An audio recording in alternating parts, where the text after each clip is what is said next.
The 1980s, in Apricot Blossom Town, after his rebirth, my husband resolutely abandoned me as we were about to get our marriage license, and ran to his childhood sweetheart who was pregnant. Little did he know, I had been reborn too. In this life, I'd decided to stop propping him up, no more sharing his hardships and building a life from scratch. Later, I returned to the city for a marriage of alliance. Together with my fiancé, we joined forces and climbed to the top of the rich list, yet he tearfully confronted me, demanding to know why he hadn't become the richest person in the world in this lifetime. My husband, in the late stages of stomach cancer, said with tears on his deathbed that he regretted marrying me all those years ago. I am sorry to my childhood sweetheart, who remained a widow waiting for him for 50 years. He decided to amend his will, leaving his entire estate to his childhood sweetheart's son with cerebral palsy. I was literally fuming to death. When I opened my eyes again, I had gone back to 1 week before my partner and I got our marriage certificate. In this life, my partner and I both called off the wedding. He rushed towards Lee Sharu, his childhood sweetheart who had been widowed young. I called home and agreed to the arranged marriage. On the other end of the line, Mom and Dad were silent for a long moment before hesitantly asking me, "Cece, did that Ji Wenjun do something to hurt you?" Fighting back tears, I said into the phone, "Brother Jean has always been so good to me since we were children. I'm willing to marry him." In my past life, when my late husband Ji Wenjun and I first started our business, we went through hell. At first, my parents refused to help me. It was Jean Lifeng who used the Jean family's resources, investing both money and effort, to help me earn my first pot of gold. Later, just before his death, Ji Wenjun betrayed me, and my children were nearly left with nothing. It was Jean Lifeng who mobilized the Jean family's legal team to help my children reclaim half of the family fortune. Ji Wenjun left a final wish, saying he didn't want to be buried with me, and it was also Jean Lifeng who, despite the gossip and rumors, insisted on burying me in the Jean family ancestral tomb. In my past life, I turned my back on Jean Lifeng, a perfect match from an equal social standing, and stubbornly chose to suffer through hardship with that poor boy, Ji Wenjun. I thought that after I stood by Ji Wenjun through thick and thin, building our empire from nothing, he would cherish me above all else once we made it big. But who would have thought that after becoming the richest man, Ji Wenjun would say he'd rather be penniless in pursuit of true love. In this life, I've decided to step aside and let Ji Wenjun have his way with his childhood sweetheart, the young widow, Brother Jean. In this lifetime, I will rightfully and properly be laid to rest by your side. After hanging up the phone, I decided to go to the supply and marketing cooperative to buy a few things, but I accidentally overheard a conversation between Ji Wenjun and Lee Sharu. "Sharu, just wait for me 3 more months. Cece is her parents' only precious daughter. They're sure to give her a hefty dowry. Once I accompany Cece back to the city and her parents give us the dowry, I'll sell my job, take the dowry, and go to Nan City with you." Lee Sharu's doe-like eyes were red-rimmed as she gazed pitifully at Ji Wenjun. "Brother Wenjun, I'm the one who's holding you back. Because of me, you have to marry a woman you don't even like." Overcome with emotion, Ji Wenjun pulled Lee Sharu into a tight embrace and said with a sigh, "I've already lost you once. This time, I will never let you go." A glint of triumph flashed in Lee Sharu's eyes, yet she feigned concern as she asked, "But if we take Sister Cece's dowry, what will she do?" Ji Wenjun said dismissively, "Cece's family is loaded, they won't miss this little bit." I almost laughed in sheer exasperation at him. It was the same in my past life. Every time our business hit a rough patch, Ji Wenjun would just wash his hands of it and walk away. Just because my family had money, we were supposed to bail him out unconditionally, no questions asked. Just because my family had connections, my parents were expected to swallow their pride and beg for favors on his behalf. In this life, I want to see how Ji Wenjun plans to become the richest man in South City without my family's money and connections. Back home, I started packing my bags when Ji Wenjun suddenly walked in. "Cece, Sharu's having pregnancy complications. The doctor said it's best for her to go to the city hospital for fetal preservation. You know how it is, her family's poor and she doesn't have much money." I was thinking we could use the money we saved for our wedding banquet to cover her medical bills first. "Fine," I said, cutting him off, seemingly taken aback by my immediate agreement. Ji Wenjun shot me a puzzled look before speaking again. "Sharu's in-laws aren't looking after her, and she has no one by her side. I plan to stay with her at the hospital for the next few days." "All right," I agreed without hesitation. Ji Wenjun furrowed his brow. suppressing his irritation as he tried to placate me. Cece, don't overthink it. Sharu is my best friend's wife. My friend is gone, and she's carrying his posthumous child, as his sworn brother. I can't just stand by and not help her. It wouldn't be right. I nodded. Of course, help her. I'm not stopping you from going to the hospital to take care of Lee Sharu during her pregnancy. Ji Wenjun looked at me suspiciously. You're really not bothered by this? I shook my head. A satisfied smile spread across Ji Wenjun's face as he reached out his hand to me. Didn't your mother secretly send you some money when we got married? I'm worried about the hospital bills. Give me another 1,000. Without looking up, I replied, I don't have it. Ji Wenjun grew frantic. How can there be no money? Just the other day you told me not to worry about the wedding costs being short. Bet your mom would send over 2,000 yuan. I glanced up at him. My father doesn't approve of our marriage. My mom wanted to send me the money, but my dad stopped her. Panic washed over Ji Wenjun's face. What about the dowry? Then, I lowered my head, silent for a moment, then murmured, the dowry is gone too. Ji Wenjun immediately blew up. No money, no dowry. Then what's the point of even getting married? I gave a wry smile. Then we won't. Ji Wenjun, let's break up. Hearing that I wanted to call off the wedding. Ji Wenjun pressed his lips together tightly, seeming somewhat chagrined. After a moment of silence, he lowered his head and said to me, since you don't want me to accompany Sharu to the city hospital for her prenatal care, then I won't go. Go get 200 yuan for me. I'll buy a few stewing hens and a few baskets of free-range eggs for Sharu to help nourish her. After all, she's carrying my good brother's child. I cut him off coldly. You're so eager to wait on her hand and foot. Anyone would think the child in Lee Sharu's belly is yours. Ji Wenjun's face flushed crimson, and he shouted at me, Sharu is already pitiful enough as a widow, and now you're trying to ruin her reputation. Do you have to drive her to her death to be happy? I didn't want to argue with him anymore, so I replied coldly, you're overthinking it. From now on, I won't get involved in anything between you and Lee Sharu. Spend money on her if you want, buy her gifts if you want, even stay at the hospital to accompany her during her bed rest. Do whatever you like. Ji Wenjun, I'm not joking. The wedding is off. I'm going home. Ji Wenjun was stunned for a moment. His expression panicked, and he grabbed my arm. What are you trying to say? Cece, I just saw that Sharu, a widow and pregnant, was having a hard time on her own. So I went with her to the hospital. Can't you be a little more understanding, Cece, a little kinder? Just then, Lee Sharu walked over, her pregnant belly prominent, and looked at me with a gentle expression, saying, Cece, this is all my fault. You and Wenjun are about to get married. Please don't argue over me. Okay, I'm so sorry. It's all my fault. I'll apologize. I don't need to go to the hospital. I can just rest at home to protect the pregnancy. It's just that the doctor said I'm anemic. I need some kind of nutrient for and should buy some donkey hide gelatin to build myself up. I really don't have any money. As she spoke, she looked at Ji Wenjun with a deeply troubled expression. Ji Wenjun immediately walked over to her side and said with an air of taking full charge, you just focus on resting for the pregnancy. I'll head into the city later to buy you some donkey hide gelatin. Oh, and I'll get some red dates, brown sugar, free-range eggs, and things like that. I'll bring them over to you tonight. As he spoke, Ji Wenjun deliberately glanced at me, signaling for me to get the money. Seeing that I remained silent, a flicker of smug satisfaction crossed Lee Sharu's eyes before she added, and then there's the money for having the baby and throwing the full month celebration. I've done the math, and we'll need to set aside at least 2,000 yuan, sis Cece. I'm not like you. Your parents are both city cadres.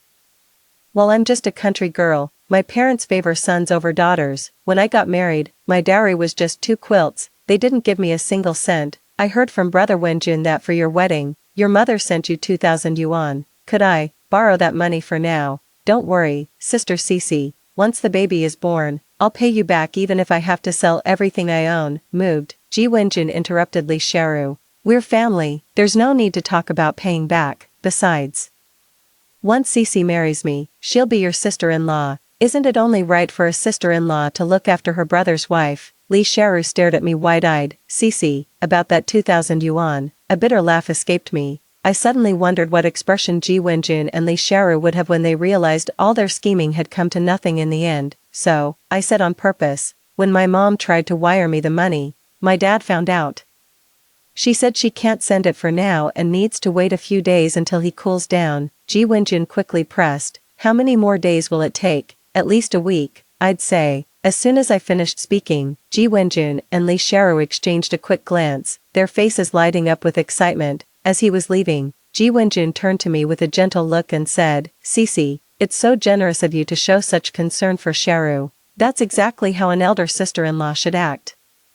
There's no rush for that 2,000 yuan, I'll borrow a bit from some folks in the village, and you can sign the IOU later. Once your mother wires the money over, you can pay them back." I lowered my head and smiled, pretending to agree. Ji Wenjun gave a satisfied nod, then turned and carefully helped Lee Sharu to her feet, escorting her home with great care. That afternoon, Ji Wenjun began going door to door to borrow money. Without exception, he did it all in my name. Some villagers were puzzled and came to ask me if I was really the one borrowing the money. I pointed at the 3 newly built brick and tile houses at Lee Sharu's place and said, whether the money was borrowed by me or by Ji Wenjun, it was all used to buy medicine to stabilize Lee Sharu's pregnancy. The money was for Lee Sharu's use. If, when the time comes, the two of us can't pay it back, isn't there still Sharu herself? Her family's 3 brick and tile houses are still brand new.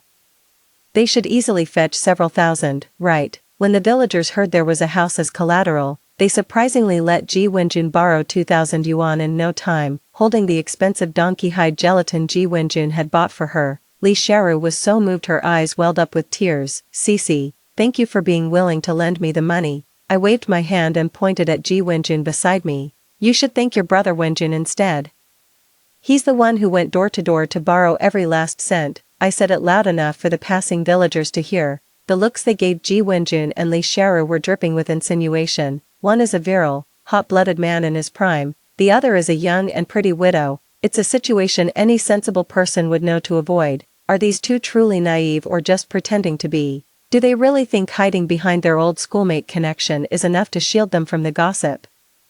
In my past life, I had sensed that Ji Wenjun's feelings for Lee Sharu were anything but ordinary, yet, to protect his reputation, I foolishly played along and covered for the two of them. In this life, without a pushover like me to cover for them, the pair made no effort to hide their affair. He spent all his time at the home of his young, widowed former classmate. He fetched water, chopped firewood, did the laundry, and cooked for her. Acting as if he were the man of the house, there she was, heavily pregnant, yet tenderly wiping sweat from her old classmate's brow and fetching him water, as if she were Ji Wenjun's rightful wife. The villagers watched the spectacle, mocking me for being so useless that even a pregnant woman could steal my man away. I just smiled without a word, turned around, and took the last parcel to the post office. Before I knew it, the day had arrived. The very day Ji Wenjun and I had gotten our marriage certificate in my past life. The reason I had stayed all this time was precisely to wait for this day. In this lifetime, I will personally shatter Ji Wenjun's sweet dream. Early in the morning, I packed my things and waited for Ji Wenjun at the Educated Youth Outpost. To my surprise, Lee Sharu, with her prominent belly, was trailing behind Ji Wenjun.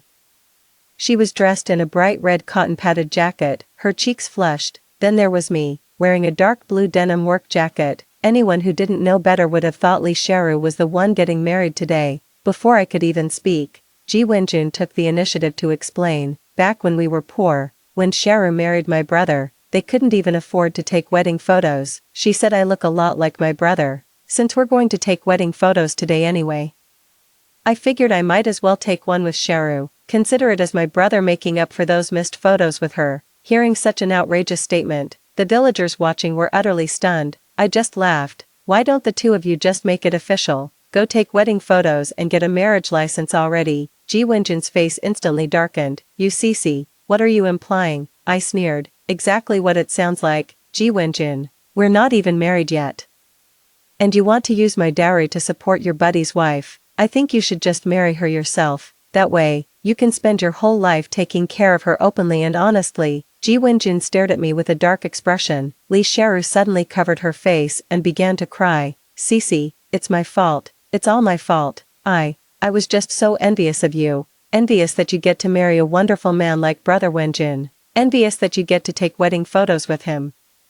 If you're going to be mad, I'll just leave right now. I won't do the shoot, okay? Is that good enough?" Ji Wenjun grabbed Lee Sharu's arm. "No way. I promised I'd take these wedding photos with you, and I'm a man of my word. If you Cece can't even tolerate you over such a trivial matter, then she's not worthy of being a daughter-in-law of our Ji family." I let out a bitter laugh. "Fine. I'm not worthy of being your precious Ji family's daughter-in-law, Ji Wenjun, we're through.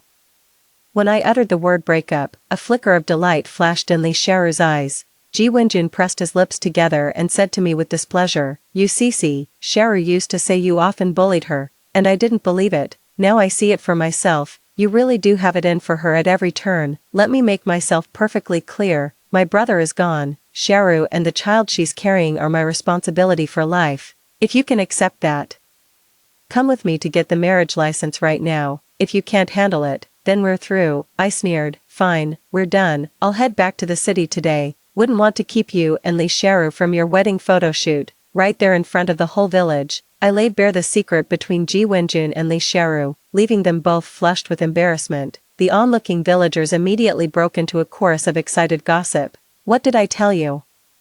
I knew Ji Wenjun and Li Xiaoru were having an affair all along, you just wouldn't believe me. Who could have imagined this? Li Xiaoru is already carrying his best friend's child, and yet they couldn't wait to get together. What if the baby in Li Xiaoru's belly is actually Ji Wenjun's? I bet it is, otherwise, why would Ji Wenjun be more anxious about another man's pregnant wife needing bed rest than the actual father is? That child has to be Ji Wenjun's.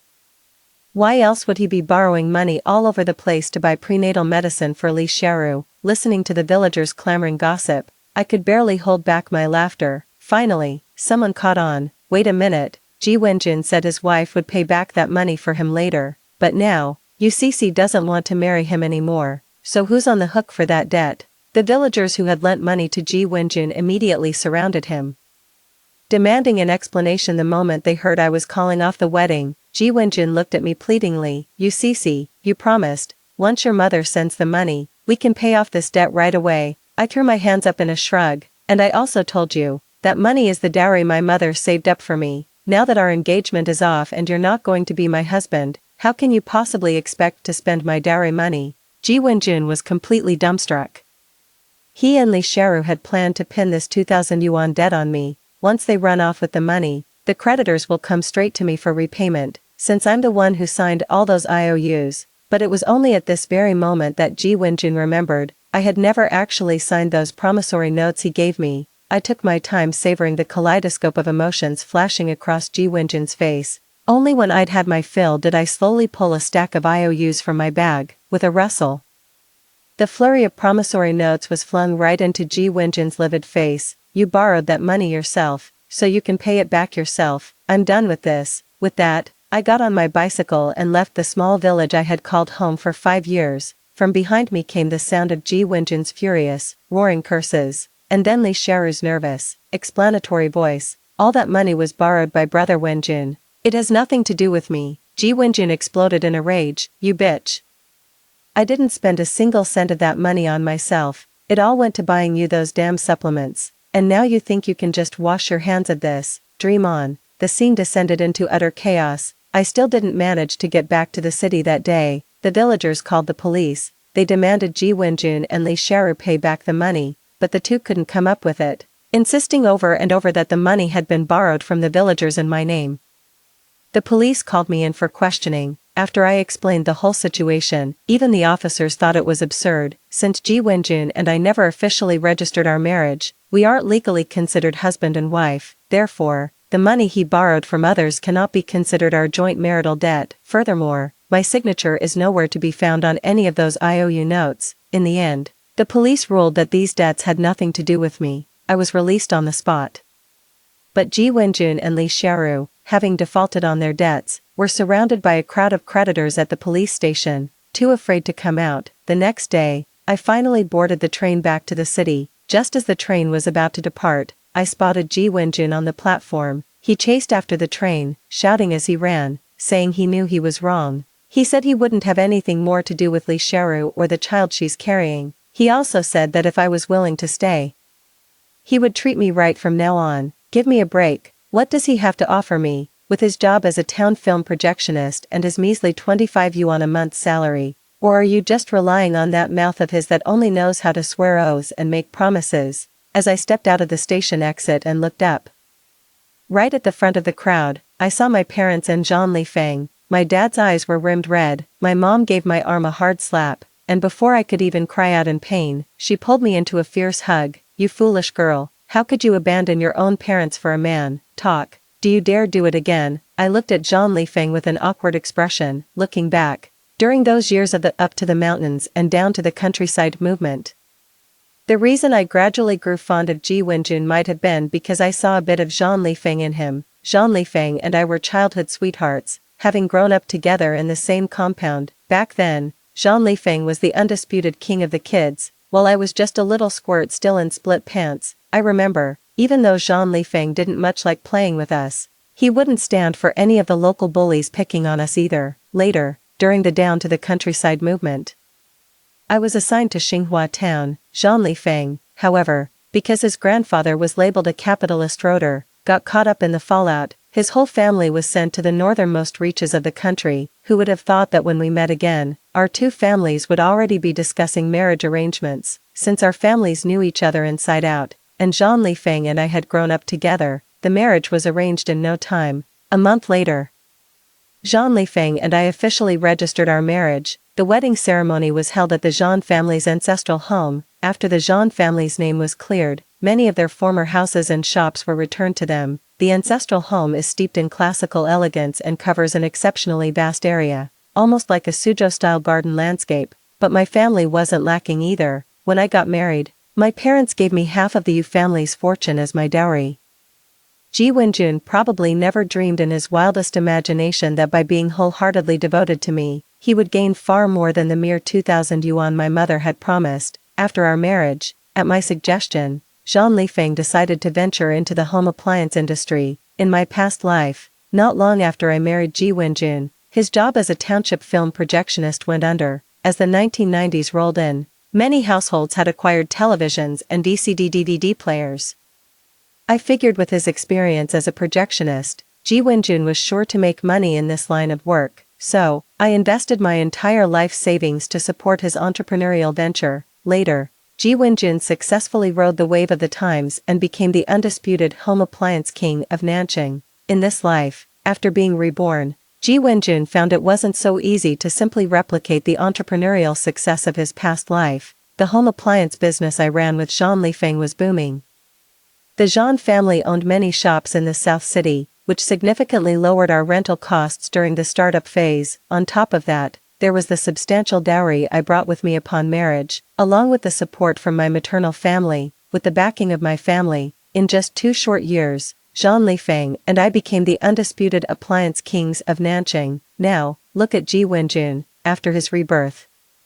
His plan was to swindle me out of my dowry and run off into the sunset with Li Xiaoru, but he never expected that I would actually call off the engagement and return to the city. So, not only did he not get a single penny of the dowry my family gave me, but he ended up saddled with a mountain of debt. I heard that to pay off the debt, he actually managed to persuade Li Xiaoru to sell those 3 brick and tile houses. The money from selling the house was used to settle the external debts.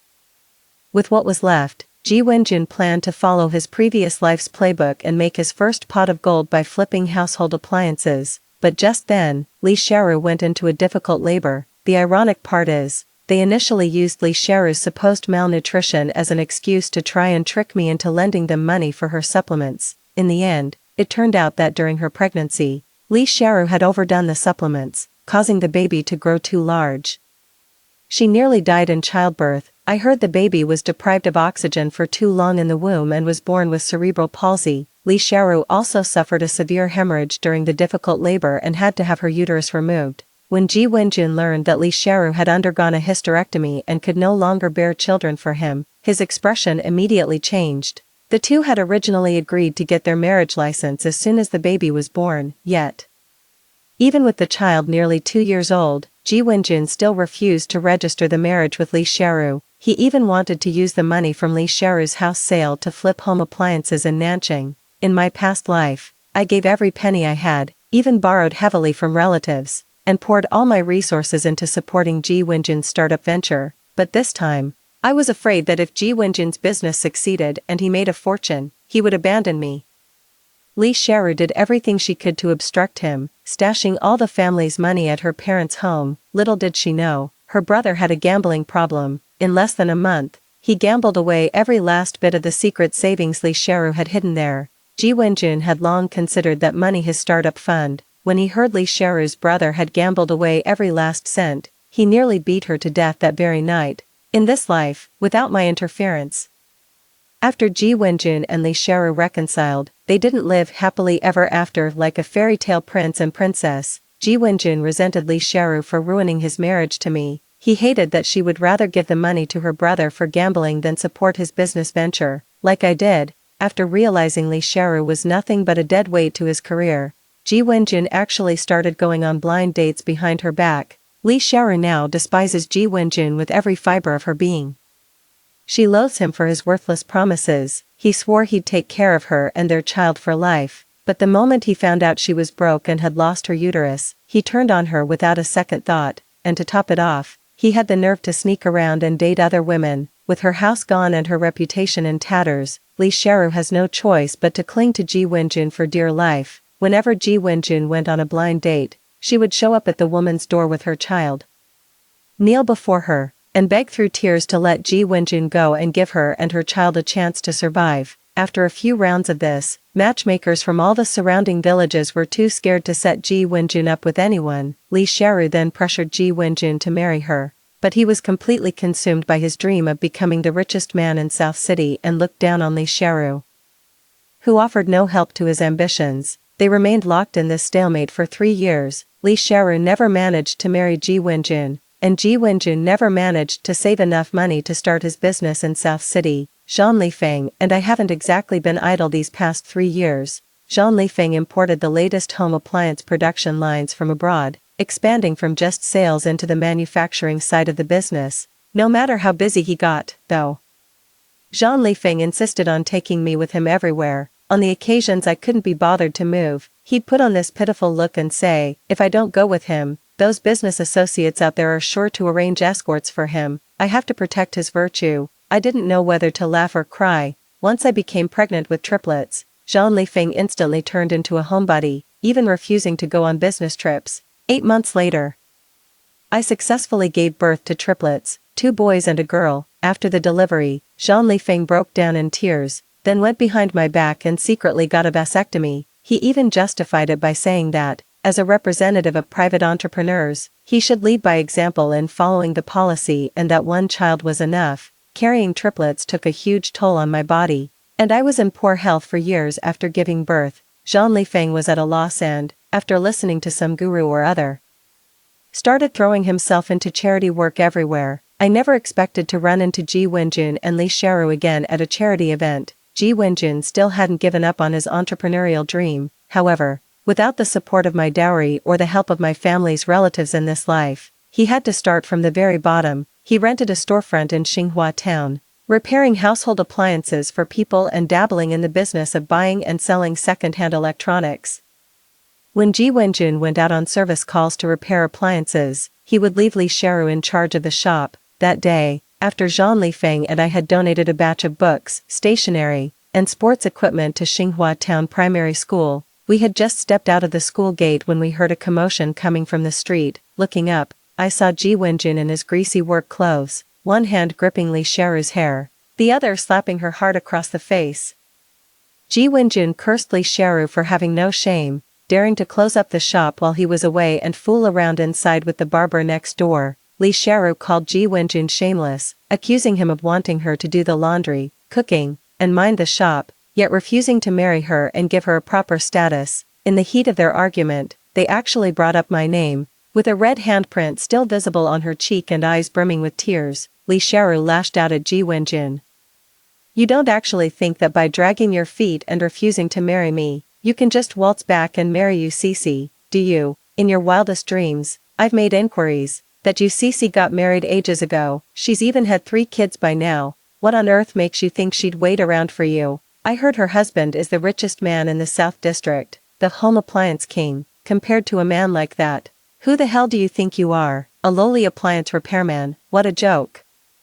It's like a toad lusting after a swan's flesh. Ji Wenjun's eyes were bloodshot with rage, his fists clenched as he was about to lunge and throw a punch. Then, out of the corner of his eye, he caught sight of my figure. In an instant, his entire body froze. Cece, you're back. I knew you wouldn't forget me. You love me so much. How could you ever marry another man? Your family forced you into this. didn't they, Cece? Don't be afraid. I'm not married, I've been waiting for you. I'll make that bitch Lee Sharu get lost right now. Don't worry, I've seen right through that bitch Lee Sharu. I won't have anything to do with her ever again. Let's just focus on building a good life together. Looking at Ji Wenjun's infatuated gaze, I nearly threw up my dinner from the night before. Zhang Lifeng pulled me protectively into his embrace, his gaze sharp as a warning to Ji Wenjun. Where did this lunatic come from? Ji Wenjun looked at me with hopeful eyes, as if waiting to hear me define our relationship once more. I offered a faint smile and explained casually, he's no one special, just an old acquaintance from my sent-down youth days in the countryside. Zhang Lifeng frowned slightly and called his secretary over. Go ask this fellow villager's family if they want to take him to the hospital to get his head checked, he instructed. Put the bill on my personal account. The pity in Zhang Lifeng's eyes was like a physical blow, causing Ji Wenjun to stumble backward. With a deranged expression, he shook his head wildly, muttering, no, I'm not crazy. Cece is my wife. She was supposed to be my wife. Something must have gone wrong. Zhang Lifeng guided me into the car. I looked back and saw Ji Wenjun, truly acting like a madman, screaming and shouting in the middle of the street. After that charity event, I didn't go back to Xinghua town for a very long time. I next heard news of Ji Wenjun during the group's public welfare summer camp for impoverished students in Nanjing. The company funded the trip, inviting the students we sponsored to visit Nanjing. To my surprise, there were a few students from Xinghua town among them. During a speech, one of those students mentioned a tragic incident that had occurred in the town. I heard his elementary school classmate had cerebral palsy and was initially eligible for aid from a charity foundation. For some reason, the child's father flatly refused as soon as he heard it was the Zhang family's company. Later, while playing in his family's shop, the kid managed to break an entire new shipment of VCRs his stepfather had just brought in. In a fit of rage, his stepfather nearly strangled the child with an electrical cord. The child's biological mother rushed in to save him, but the stepfather stabbed her over 30 times with a fruit knife. She bled out right there on the floor and died on the spot. I heard that when they arrested the man, he was still shouting that he was the richest man in South City and that he wanted a second chance or something. He must have lost his mind. By the time I heard this story, Ji Wenjun had already been executed by firing squad. After Lee Sharu's death, the child with cerebral palsy she gave birth to was sent to an orphanage because none of the relatives were willing to take care of him. After Cece left, I thought I would be happy. In this lifetime, I can finally grow old with the woman I love, but it wasn't long before both Lee Sharu and I regretted it. She resents me for being useless and coming from a poor family, unable to provide her with the luxuries she once had, like donkey-hide gelatin with red dates, or brown sugar and eggs with every meal. I mocked her for having the delicate constitution of a lady but the miserable fate of a servant. She knows perfectly well that the lavish lifestyle she enjoyed with me before was all thanks to Cece's financial support. Now, after forcing Cece away just to marry me, she has the nerve to blame me for not holding on to Cece tighter. I regret it too. I never imagined that even with a second chance at life and the memories of my past entrepreneurial success, without Cece's substantial dowry or the backing of the Yu and Zhang families, forget about trafficking electronics in South City. Even running a small repair shop in Xinghua town meant constant harassment from local thugs. I tried calling the police, just like I did in my past life. In that previous life, Cece's uncle was a man of great power and influence. One phone call from him, and no one dared to cause trouble at our shop ever again. But in this life, Lee Sharu's uncle is nothing but a hopeless gambler. Not only was he completely useless in helping me, but he himself would often come to the shop to freeload meals and drinks. I went to the police station to report them, but since the thugs hadn't actually hurt anyone, there wasn't much the police could do. At most, they'd give them a stern talking to before letting them go. The gang started retaliating against me, showing up to cause trouble in the shop the moment I opened for business every day. I had no choice. I could only hand over 30% of my monthly profits as protection money. I truly regret it. I worked myself to the bone taking on every job I could to earn money, hoping to save up to start my own business and return to Nanjing. Then I would find that man and take Cece back. But for some reason, every single time I managed to save up a decent sum, some major expense would immediately crop up at home. The first year, Lee Sharu's son, who was born with cerebral palsy, developed epilepsy. It wiped out all our family savings and left us tens of thousands in debt. The following year, while my father was herding cattle, He was trampled to death by a crazed bull. The funeral expenses cost us a fortune. In the 3rd year, my mother tried to drown herself in the river. She survived. But the medical bills from the rescue wiped out all the money I had painstakingly saved. In my past life, with Cece managing all the household affairs, my parents lived well into their 90s before passing away. I was out starting my own business, and Cece never let a single worry from home trouble me. All her life, whenever the slightest thing happened at home, Lee Shara would just burst into tears. At first, I tried to be patient and comfort her, but later on, the sound of her crying would send me into a furious rage. I could have strangled the wretched woman. It's all her fault. If it weren't for Lee Sharu, a widow who couldn't keep to herself and kept throwing herself at me, Cece and I would have been married long ago. With Cece managing the household and the Yu and Jean families backing me, I would have surely become the wealthiest man in South City by now, just like in my past life. But now, every day when I come home, all that greets me is the incessant sobbing of Lee Sharu and her troublemaking son with cerebral palsy. If I had known that being with Lee Sharu would lead to this, I would have dragged Cece to get our marriage license on the very day I was reborn. My thoughts returned to the present, staring at the chaotic mess of the repair shop. I knew my life was utterly ruined. That's why I killed Lee Sharu with my own hands. I didn't run. Instead, I waited quietly for the police to arrive. When the court sentenced me to death, I felt no fear. In fact, a faint, perverse sense of relief flickered within me. In my previous life, I was only reborn after I died. In this life, I'll leave early, so I can meet Cece sooner. In the next life, I swear I'll treat Cece right. I'll never let another man take her away from me again. Cece, wait for me. Story 2. In my past life, I worked myself to the bone for the family business, but on his deathbed, my father left a will, billions in a trust fund, all given to his 3 illegitimate sons. I cried until I passed out, and in the end, I still had to attend their victory celebration. A second chance at life. No thanks, I'm out. 1. My name is Li Zhouwan, the renowned heiress of the Global Li Corporation. She is also the only daughter of the renowned entrepreneur, Li Chonglin, the sole heir on the Li family corporate tree, and the future successor to the national enterprise. At least, that's how it appeared on the surface. But just yesterday, when the lawyer read that will aloud in front of everyone, only now do I realize how utterly ridiculous the last 20-odd years of my life have been. In that will, my father wrote in his own hand, all assets within the overseas trust fund account are to be divided equally among Li Qingsheng, Li Wanwan, and Li Qingya. Every one of those 3 names was painfully familiar, but they aren't my real siblings either. They're just my father's secret, illegitimate children. They don't even have the right to appear in the public eye. They've never set foot in the company, never pulled an all-nighter, never worked on a single project. On what grounds? Just because they quietly carry the Li name, and that entitles them to split tens of billions in assets, without leaving a single cent for me. At that moment, I stood by the urn, draped in black mourning clothes, the tear-stained face of a dutiful daughter. And there they were, already seated for the celebration, grinning from ear to ear like it was New Year's. I even had to force myself to propose a toast, holding up my glass and enunciating every single word. I wish you all the best in your future endeavors. What was I even doing this for? I studied abroad, learned management, ran projects, and handled risk control. I didn't even dare to date. By the age of 20, I was already standing in the boardroom. I turned myself into a tool, a mouthpiece, a human shield. My father praised me, saying I was too capable. All this will be yours someday. And then they pulled this on me. I managed to get home, but I didn't sleep a wink all night. I cried myself to sleep. Little did I know, when I opened my eyes again, I can't believe it, I've been reborn. Sunlight streamed in through the slats of the blinds, sharp and painful to my eyes. I bolted upright in bed, my mind still a complete fog. The bed sheets were the blue and white checkered pattern I loved when I was 14.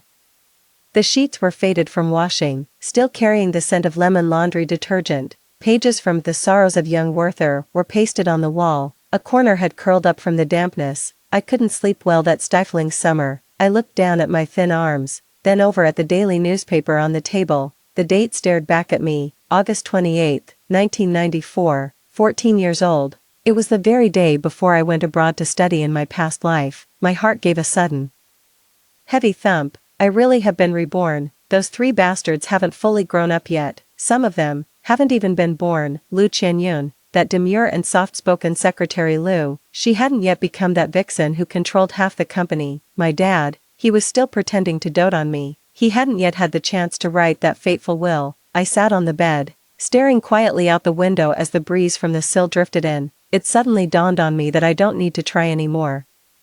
I used to think that if I fought hard enough, I could protect this company. Now I know, effort is futile. The betrayal was preordained. So, what now? Sorry about that, I'm done pretending. Let someone else take over. I'm out. I'm just going to coast. 211. Are you awake? A gentle knock came from outside the door. It was my mother. I had been lost in thought, but the sound of her voice nearly brought me to tears. In my past life, she was heartbroken for a long time after I went abroad.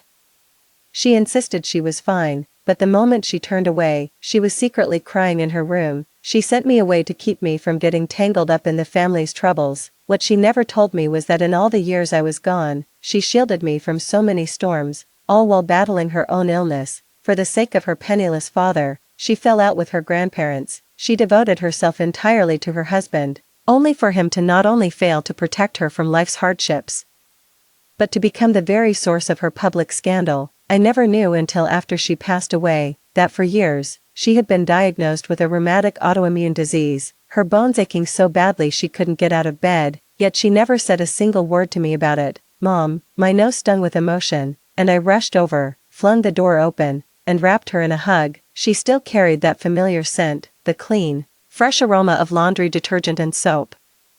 I buried my face in her embrace and couldn't help but nuzzle against her, just like I did as a child. Oh, you silly thing, you're all grown up and still so clingy. She paused for a moment, then held me tight. I knew she thought I was just reluctant to leave the country, only I knew I was desperately clinging to her warmth. Soon, she would be transferred to an external auditing role, a deliberate move to sideline her. It was from that time on that her health began to fail. Countless nights she would write me letters, only to tear them up. She was the one who cared for me most in this world, yet, there was nothing she could do to protect me. In my past life, I thought she didn't love me enough, and even resented her for sending me abroad. Alright, you two, enough of the mother-daughter mush, the plane won't wait for you. My father's voice drifted up from downstairs. It was as kindly as ever, the voice of the model entrepreneur and devoted father, but now, hearing it sent a chill through me. I let go of my mother and walked to the top of the stairs. Dad, I called out politely. He was tidying my suitcase, looked up, and gave me a smile. Hurry up and eat, we need to leave soon. I looked at his handsome face and the slightly worn work clothes he was wearing. It suddenly occurred to me that just the day before, he had lain down in that ice-cold coffin, dressed in his custom-tailored suit. The last words he spoke in his previous life were to the mother of his illegitimate child, and then, that will completely cut me out. Now, looking at him again, it's a bit nauseating and stings. He looks so much younger now than I remember. The smile was genuine and gentle, but I knew it was just because he hadn't changed faces yet. At the breakfast table, my mother peeled an egg and placed it in my bowl. Once you're over there, don't just grab whatever's quick to eat, it's cold out. So don't skimp on keeping warm. Alright, I know, I replied with a smile, looking down as my nose began to sting. She kept on chattering, eat some more. She piled more food into my bowl. It's not like I'm going off to war, I grumbled, pretending to be annoyed, though my eyes were growing a little moist. Just then, Father glanced at his watch and said, time to go. In the car, I sat in the back seat, watching the dust swirl outside the window. This scene feels all too familiar. It was on this very road, at the age of 14, that I stepped out from under my mother's lifelong protection. Wan, be sure to listen to Aunt Qianyun over there. Okay, my mother turned back, her voice full of concern as she reminded me. Don't worry, Qianyun will take good care of her, my father said with a laugh as he drove, his tone carrying a hint of natural intimacy. My heart skipped a beat. Qianyun. So that's what he called her even back then. I looked up.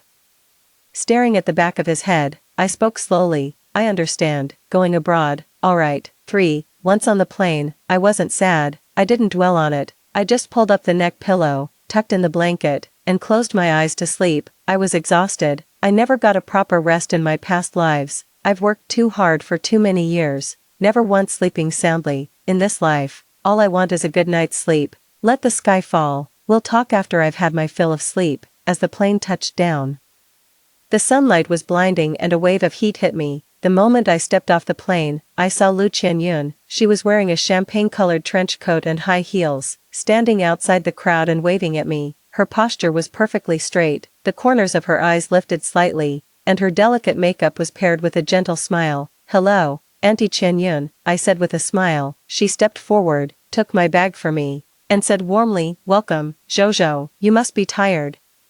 She was the only one who called me Jojo, probably because her daughter was also named Wanwan, so she used it to tell us apart. I nodded, not at all, yawning. I handed her the suitcase. "I'm exhausted." She was visibly taken aback. She probably never expected someone as disciplined and driven as me to just let go and relax like that. As the car pulled away, the scenery outside the window rushed past in reverse. I leaned back in the seat, barely turning my head, yet my mind was in turmoil.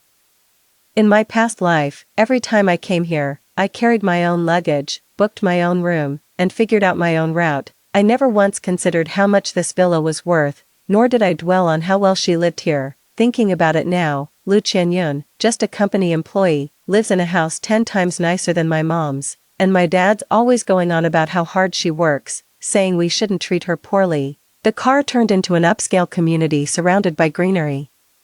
Where a white standalone villa gleamed in the sunlight, I casually remarked, "It's huge, haha." "Your dad said that now that his daughter is here, we can't put her up in a shabby place," Lu Qianyun replied with a laugh. I didn't say a word, resting my head against the car window. A cold thought crossed my mind. Is this place for me, or is it just a convenient excuse for you to upgrade your own living situation? The moment we got home, she couldn't wait to bring out 2 children, a boy and a girl, dressed neatly and looking clean and fair, bore a striking resemblance to my father, especially around the eyes. "Chungxing, Wanwan, say hello to your sister." She smiled with genuine warmth. The boy, unafraid of strangers, called out to me in a sweet, childish voice, "Hello, sister." The girl was still young. Knowing only how to smile, I bent down and touched their little faces, so soft, their eyes were so clear and innocent, I never would have imagined they'd grow up to defy me. "Oh, how adorable," I said offhandedly. Then, I pulled $200 bills from my pocket and tucked them into the child's coat pocket. "Oh, you silly child, there's no need for money," she protested half-heartedly. "For our first meeting, it's a must," I said with a laugh, playing the part of the grown-up, Aunt Qianyun. "I'm sure I'll be needing your help with a lot of things in the future." She paused for a moment, blinked, and her smile grew sweeter. "Don't mention it," I stretched, leaning against the doorframe with a yawn. "I'm tired. I'm going to get some sleep." "Of course, the room is this way, let me show you." The room was neat and tidy, the bedsheets were new, in a light gray shade, the curtains were half drawn, and a faint scent of perfume lingered in the air. She pushed the door open and said softly, "Oh, by the way, you need to prepare the class materials for 9 o'clock tomorrow morning. Don't call me." I cut her off. She paused, turned to look at me, her expression slightly taken aback. "I need to beat this jet lag," I mumbled, leaning against the doorframe, my eyelids heavy. "Auntie, it's really taking it out of me." She seemed to hesitate, words on the tip of her tongue, but finally just nodded. "All right then. Get some proper rest." The moment the door clicked shut, I let out a long, deep sigh of relief. I didn't even bother taking off my shoes, just collapsed onto the bed and fell into a deep, heavy sleep. I just want to get enough sleep first. The next morning, she didn't wake me up. Just as I expected, I slept in until I woke up naturally, with the warm sunlight spilling onto the carpet. Ah, this feels so good. In my past life, I was in this room writing reports and reviewing proposals, not daring to sleep a second longer than necessary. This life, I've decided to make up for it first. After brushing my teeth and changing into a dress, I ambled downstairs, drawn by the smell of frying eggs from the kitchen. My mom's cooking is all about keeping things light and simple, while Lu Qianyun's style is the kind where the plating is Instagram-worthy and the seasonings are all imported. I took a bite of the salmon croissant she made, and it was actually pretty good. After letting out a burp, I said, "Auntie Qianyun, I'd like to go out and have some fun." She was feeding Wanwan spoonful by spoonful when her hand paused. "Don't you have to register at school today? We could have gone later." I mumbled around my fork. No need to be so eager. I did go, but it was just for show. In my past life, I was so buried in my studies that I never realized how beautiful this place was. The view outside is really lovely, the air is so fresh, the lawns are so green, the foreigners' faces have such sculpted features. And there's even a guy in my class with a killer smile. I had no idea how suffocating my life was before. I just spent over half a month eating, drinking, and having fun. Jojo, how are your studies? Keeping up? She asked tentatively, her tone gentle, but her eyes were secretly sizing me up. I'm keeping up just fine, I answered with unshakable confidence. Oh, Auntie, I said, slouching lazily in my chair. Why should a girl like me bother learning all that stuff? Besides, I finally got out here. It's so much better, way more freedom than back home, I said with a light, airy tone. Let me have a go, won't you? Lu Qianyun was taken aback for a moment, probably not expecting me to say that. She thought for a bit and said, well, just keep up, then. And just like that, I secured my freedom of movement. Whenever she had a spare moment, she'd take me shopping, to exhibitions, horseback riding, scuba diving lessons, traveling, and mall hopping. I was eager to experience everything the U.S. had to offer, specifically targeting the most expensive attractions. I was all about whatever cost the most money, to the point of neglecting my studies entirely. More than half a month went by, and my school bag remained as pristine as the day I got it. The table was littered with cosmetics, shopping trophies, and old theater stubs. Lu Qianyun finally couldn't take it anymore, one evening, as she watched me lounging on the sofa with a face mask on. She said with grave concern, Jojo, this really won't do. You're Mr. Lee's only child. You'll have to take over the family business one day. Yawning around my straw, I said, oh, Aunt Qianyun, aren't you and the other key staff still holding down the fort at the company? Why should I push myself so hard? Squinting with a smile, I looked at her and added, besides, you should focus on mentoring the younger ones. It's a good thing, isn't it, when they grow up? They can continue to shine and contribute to their father's business. As I spoke, I wrapped my arms around hers and rested my head on her shoulder, my coquettishness, utterly unapologetic. She froze, a look of disbelief, and even a touch of delight, flickering in her eyes. Of course she was pleased. The moment I stepped back, those illegitimate children will have a clear path to promotion. Jojo, if you do this, I won't know how to explain it to your father. Her words were laced with feigned concern, but her face betrayed a sense of relief. It's fine, really, don't worry, Aunt Qianyun. It's not like I'm giving up on studying completely. I waved my hand and picked up the new clothes I bought today. I'm tired, I'm going to bed. I went upstairs with a yawn, feeling absolutely wonderful. At the top of the stairs, I turned back and saw her still standing there, her eyes shining. I smiled. As long as she was happy, that was all that mattered, whatever. I'm just going to give up and coast. In my last life, the next month, I discovered her secret with my father. I went crazy, throwing myself into studying and struggling, desperate to reclaim the position that was rightfully mine. This time, I refused to lose my mind. Let them enjoy their moment for now. Late at night, I looked at my face in the mirror, noticing it had filled out a little. It looked softer, with a healthy glow and a faint light still shining in my eyes. I smiled. So this is what it feels like, to have money to spend without a care in the world. Time slipped by like water, and in the blink of an eye, a month had passed. That winter in my previous life was the coldest period I had ever known. But this time, wrapped in a small blanket, I sat by the window basking in the sun, feeling perfectly warm as I nibbled on a biscuit. 5. The winter afternoon sun was lulling me into a drowsy state. I was curled up in the armchair by the window, wrapped in a pink fleece onesie, a blanket over my lap, and my feet tucked into heated slippers. A textbook lay open on my knees, its page untouched, and I was even using the cover to weigh down the lid of my instant noodle cup. A wisp of savory steam escaped from the rim of the cup, drifting lazily in the sunbeams. The room was perfectly warm, with soft old English love songs playing from the speakers. I nibbled on a cookie and gazed lazily out the window. The Christmas lights in the neighborhood across the street hadn't been taken down yet, and the ginkgo trees lining the road stood bare, much like my life in my 20s in a previous existence, barren, rigid, and utterly joyless. And this life, I refuse to be that rigid, upright tree anymore. I want to be a soft, squishy dumpling, flopping down wherever it's comfortable. The door was pushed open without a knock. I was humming a tune and didn't notice. Then, someone reached over and plucked my earbuds out, their movements practiced, their tone neither surprised nor angry. Is this how you study? I looked up and found myself staring into a pair of familiar eyes. It was him, Lee Chonglin, my own father. He wasn't old yet at this time, with a full head of hair, a crisp suit, and a smile as warm as a spring breeze on his face. The business was right in its growth phase, but the smile didn't reach his eyes. I lifted my eyelids, blinked, slowly set down the cookie, tilted my head, and gave him a smile. "Oh, my dear father, you're here." Then I threw myself at him, the movement practiced and clingy, hanging off him completely. He froze for a second, his hands instinctively catching me, as if he'd just been jumped on by an oversized cat. "You've put on some weight," he blurted out without thinking. "Have I?" I blinked, my lips forming a pout. "Maybe it's because you weren't here. I missed you so much I couldn't stomach my books. I had to find other things to eat," I said in a strained voice, putting on a performance of utmost sincerity. My words left him speechless. After a moment, he just patted me on the back. "But you still can't let your guard down completely. Looks like you're doing well in the States, you bet.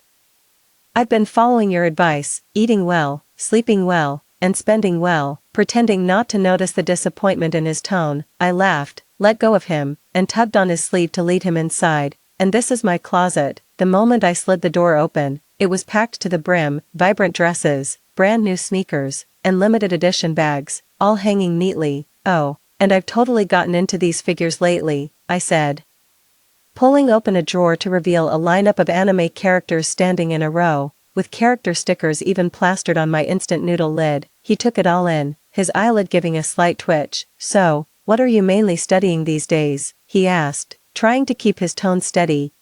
I put on a thoughtful expression. "Art appreciation, and acting classes, I think, nothing else." "Oh, I am," I said with a smile. "I'm studying life itself, experiencing it firsthand." He fell silent, just glancing down at me with an inscrutable look, some mix of complexity and disappointment. "Dad, do you think I bought too much?" No, it's normal for a girl to buy a bit more." I couldn't tell if it was out of guilt toward me, but he actually said that was completely out of character for his frugal nature. "Mr. Lee, Jojo, dinner's ready," Lu Qianyun's sweet voice called out from outside. "Come on, Dad. Auntie Qianyun cooked today." I took his arm and we headed out the door.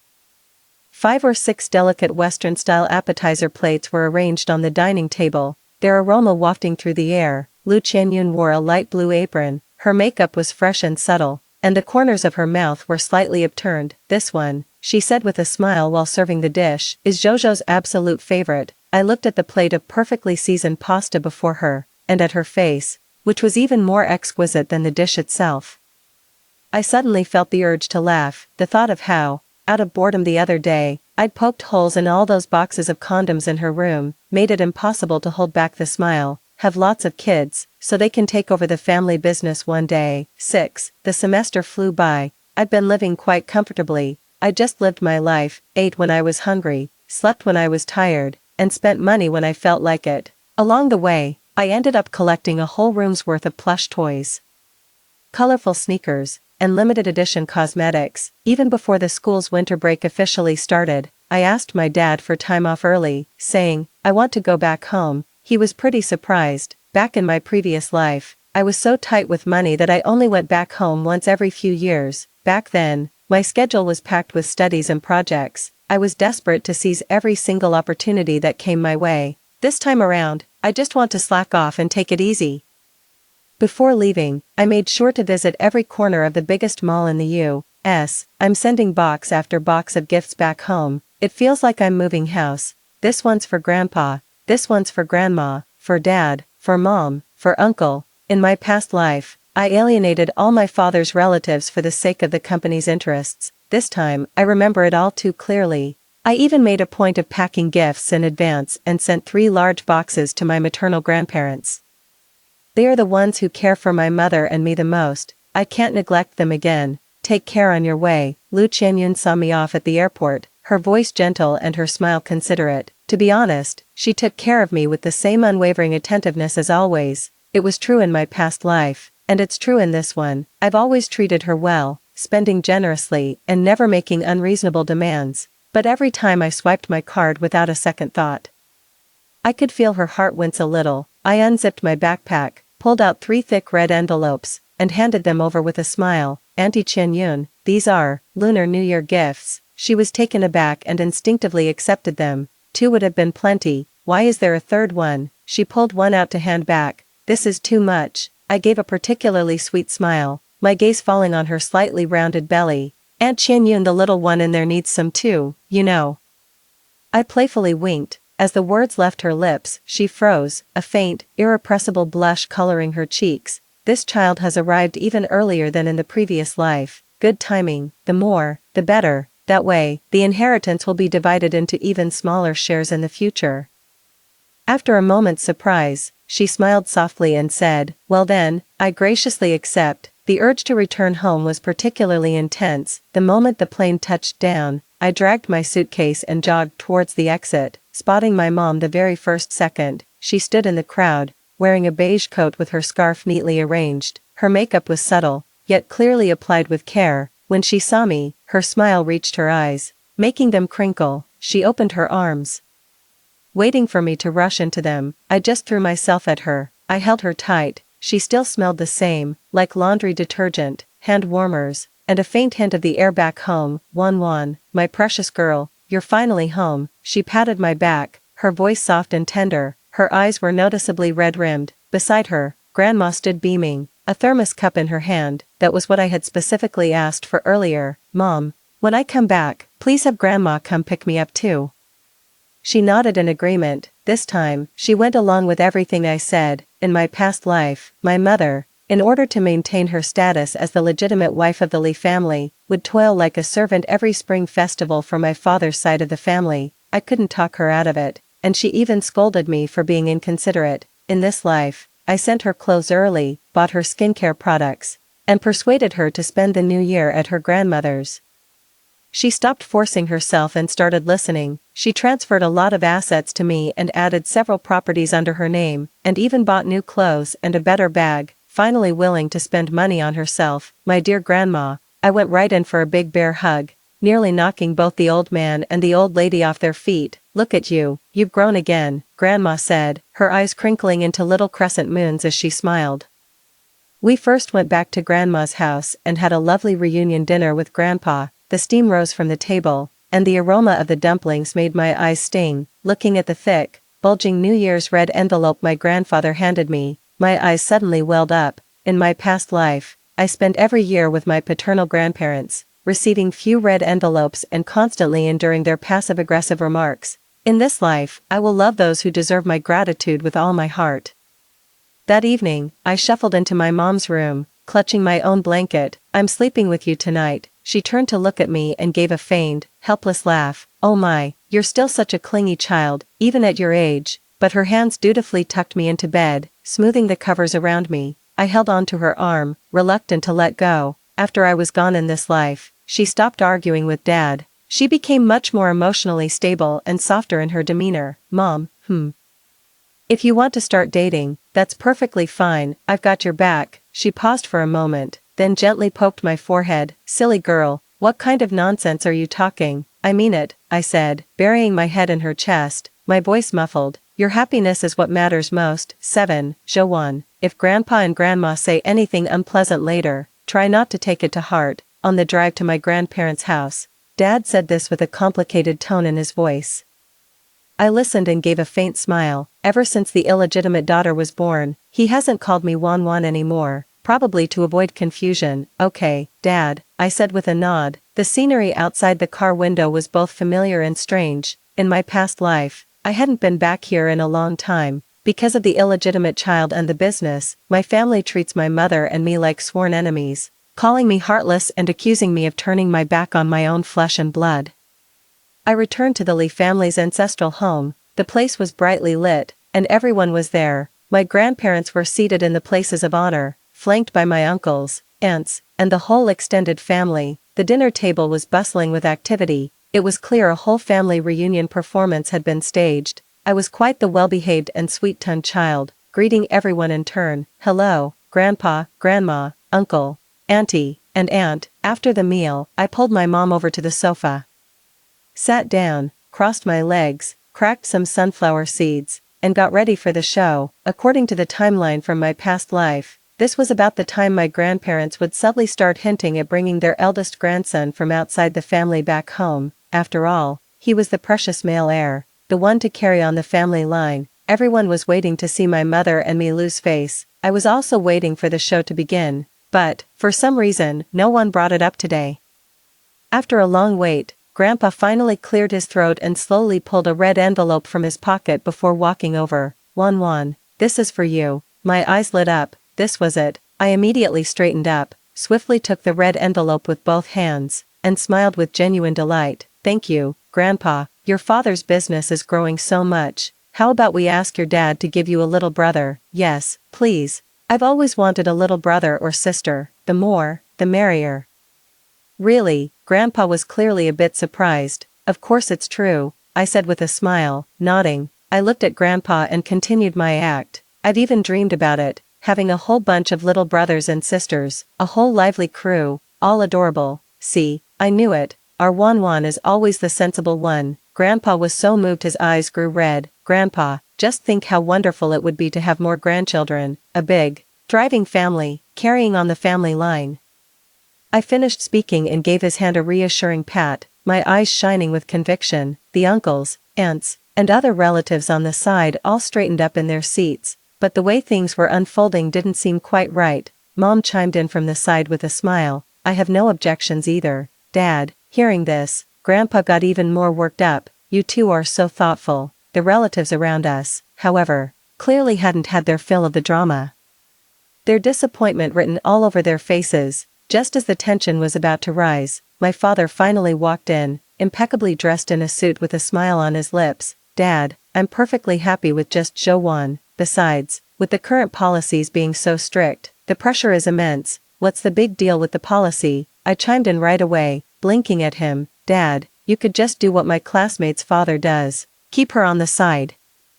I said this while stuffing a handful of peanuts into my mouth. Grandma fried them herself, and they were seriously delicious, much easier to get along with than she is. "We can bring it back when it's older," I added. Lee Chungling's face stiffened. "What are you talking about, child? I think Juan's idea is a good one," Mom said suddenly. "It's not like we don't have the means. Planning ahead is wise." For a moment, the room fell silent. The aunts who usually loved drama the most had looks on their faces that shifted from anticipation to seeing a fool. I was actually planning to launch into another speech embracing the multi-child policy, when my dad, for once, grabbed my arm and said, "Let's go. There's something at the company today. We should head home first."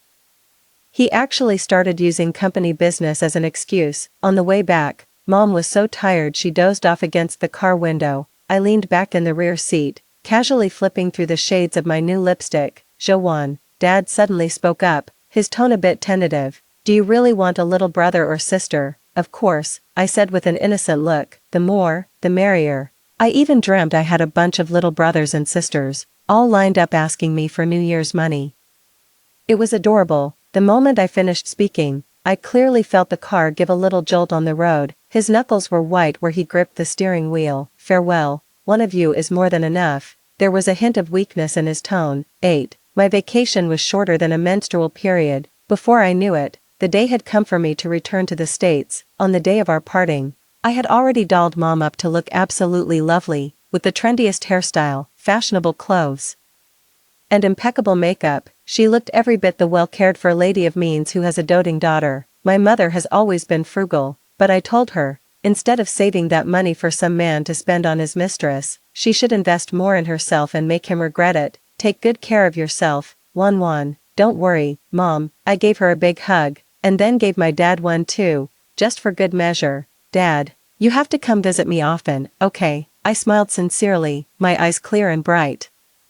Visiting me was just the excuse. The real reasons were to deliver money and to have more children. "Remember to study hard and learn how to be a successor sooner rather than later," Dad said with deep feeling. "Oh, Dad, I know. If it doesn't work out, you can always have a few more kids." Look at me. Do I look like someone who could be a successor? I shrugged, looking completely innocent. "You little rascal," my usually stern father said, reaching out to swat me. I ducked my head and dodged away, laughing with carefree abandon. As soon as I got back to the States, I shut the pile of local specialties I'd brought from home at Lu Qianyun. She was over the moon and kept praising me for being so thoughtful and considerate. Life went on as usual after that. I indulged in good food and drink, went shopping and traveling, living a carefree and delightful life. I even took a trip to Europe and had my mom come over to visit a few times while I was at it. I was there when the baby was born. I even helped wash bottles, bought baby supplies, and posted well wishes on social media. Sometimes I'd even say with complete sincerity, "Oh, I really wish they were my own little brother or sister, Aunt Chen-yun, you must nurture them well. They're sure to grow up to be as outstanding as you. Looks like Dad's company has found its worthy successors." At first, she would tell me not to talk nonsense, but as I said it more often, she got used to it. But the strange thing is, my father never publicly acknowledged their status. In my past life, everyone knew he had a pair of illegitimate children long before I turned 18. This time around, I waited and waited, but he never said a word, even after I graduated from college. At first, I was a bit confused. Why wasn't the plot following the script? Then I thought, whatever, slacking off is just too enjoyable, I'll just let things be. I don't care how many illegitimate children there are. And I won't ask about how many wives. In this life, I don't want to struggle anymore. If anything, they're the ones getting more and more anxious. Jojo, you must study hard. You'll be taking over your father's company one day. If you don't put in the effort now, how do you expect to run the company in the future? You must become a responsible and dependable heir to the Lee family legacy. I've heard this so many times it's coming out of my ears. Outwardly, it's all yes, yes, yes.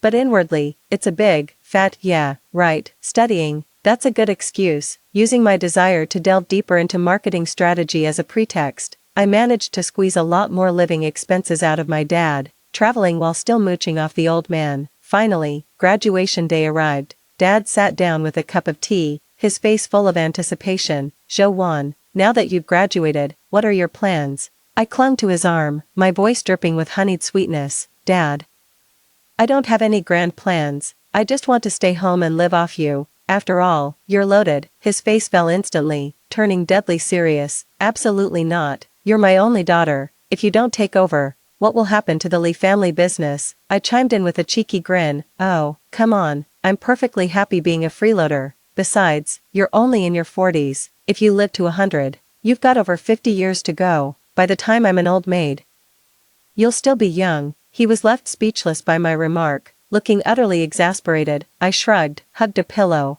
and flopped onto the couch, feeling quite pleased with myself. I thought if I slacked off, they'd be disappointed. I never expected that. The more I held my ground, the more they all panicked. The first one to crack was Lu Chen-yun. "Oh, Jojo, that simply won't do. The future of the company depends on young people like you." Sitting on my sofa, she began earnestly lecturing me with all the gravitas of a sage. The talk ranged from business legacy and family duty to a daughter's role and national rejuvenation. I was slumped on the sofa, legs crossed, nodding as I peeled an orange. She was on a roll, while I was practically falling asleep. "I know exactly what she's up to. She wants me to pave the way for her kids. What a clever little scheme. Oh, Auntie Chen-yun, I'm going to get married someday, you know. What could be better than being a good wife and mother?" I said between bites of the orange, my voice impossibly soft. She paused for a moment, said nothing more, and turned to leave. That night, I heard her arguing with Dad. Dad lowered his voice and scolded, "It's all your fault for spoiling her." Leaning against the headboard and listening, I couldn't help but laugh out loud. 9. I thought I'd get my wish to be a lazy freeloader. And then what happened? My dad turned right around and appointed me as the assistant to the president of the Lee Group. I was practically forced to take up the post. Fine then, I'll just be a slacker of a CEO, a spoiled heiress playing the part. I'll delegate every task I can, and never lift a finger for work someone else can do. My only goal is to avoid any major screw-ups and clock out without a hitch. As soon as my relatives saw I had taken office, they immediately came flocking to visit. In my previous life, in order to secure my position as the successor, I not only refused their supply partnership, but also exposed and dismantled their entire scheme of colluding with lower-level officials for bribery. They call me heartless. Say I change my mind faster than I turn a page, but for the rest of my life, I'm just going to let it all go. Let whoever wants to hustle, hustle. I'm not fighting, not competing, not taking the blame. Uncle, your company can handle this new project. I'll have procurement get in touch with you. Uncle, your factory's production capacity is quite impressive. How about I have someone send an order your way? Cousin, you should discuss this with your husband. There's a profit to be made, I said with a beaming smile, my voice as soft as sponge cake. Before they could even process it, I had already raised my glass and proposed a toast to the whole table with a smile. Keep the benefits in the family, right? Sometimes I'd even complain on purpose. Oh, I'm so tired. I wish I had a younger brother or sister. My relatives would immediately thump their chests and declare, Wan, you're the Li family's sole heir. We're all counting on you. Me, dead. Lu Qianyun would also come over and nag. Zhou, you've got to be tougher. Show some decisive force. If you keep this up, they'll take you for everything you've got. Stirring my coffee, I chuckled. Oh, come on. They're family. Let's all make some money together. She was so mad she rolled her eyes. My dad was even more anxious than her. You can't keep indulging relatives like this, or the company will be in trouble sooner or later. I chuckled to myself. He said the same thing in his past life. But he was actually deeply troubled. He just needed someone else to do the dirty work. I'm out. Let someone else make the move. I'm not playing the pawn. I skip the required socials. I defer the necessary sign-offs, claiming I'm studying or on a business trip. Even when I do show up occasionally, he has to come pick me up in person. He frets. I lounge. He steps up. I check out. I even tried to talk my mom into getting a divorce. You're not happy, so why not just leave? Look at Uncle Lee.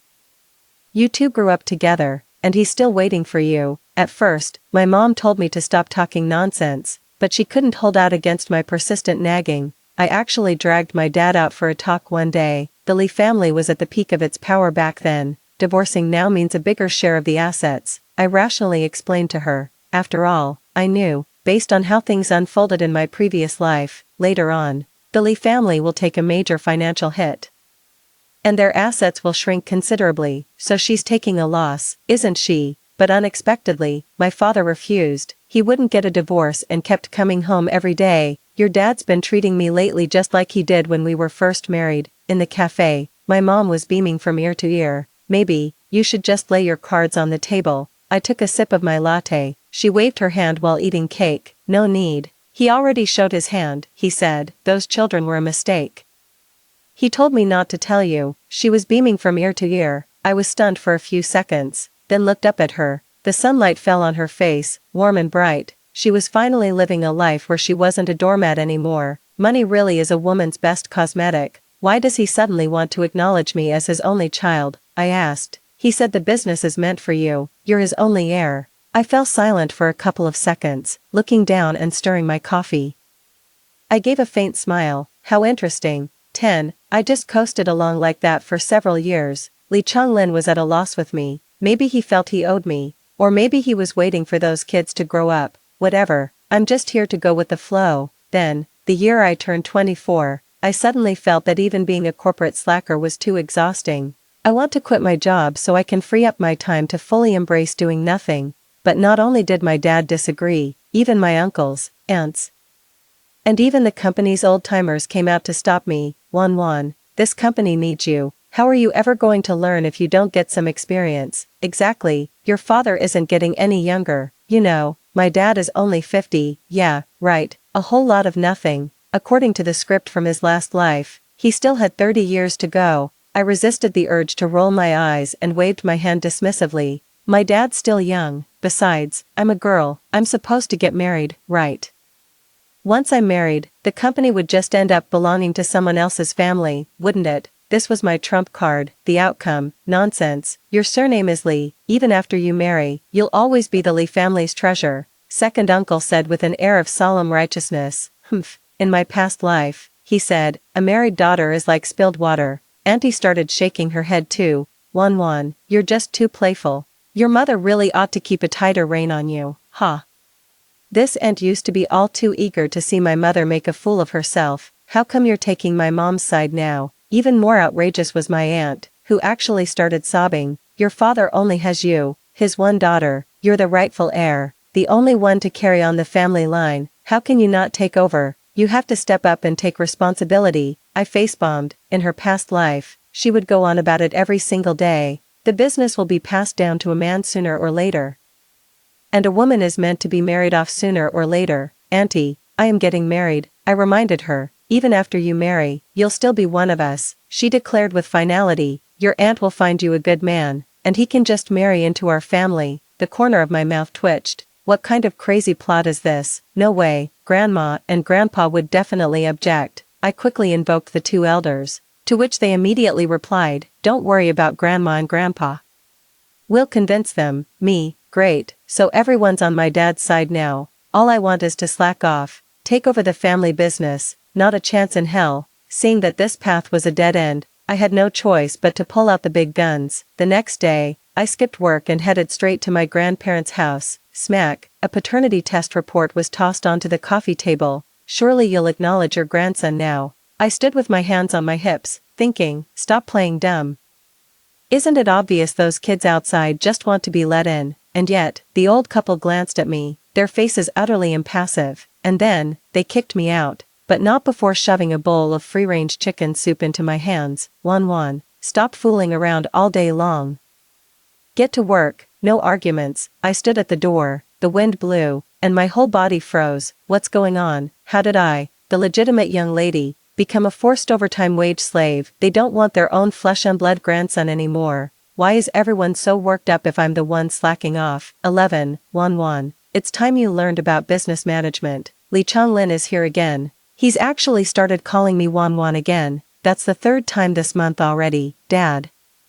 Weren't you doing just fine? I replied to him while giggling mindlessly at the gossip my bestie sent on my phone. Dad's going to get old, you know. Oh, well, there are still the younger siblings. What nonsense are you talking? He was clearly getting angry. I pursed my lips. Bossly, Qingxing, Wan, and Qingya, they're all grown up now, aren't they? Aunt Qianyun doesn't hold it against you for keeping them overseas all this time. Maybe we should bring them back.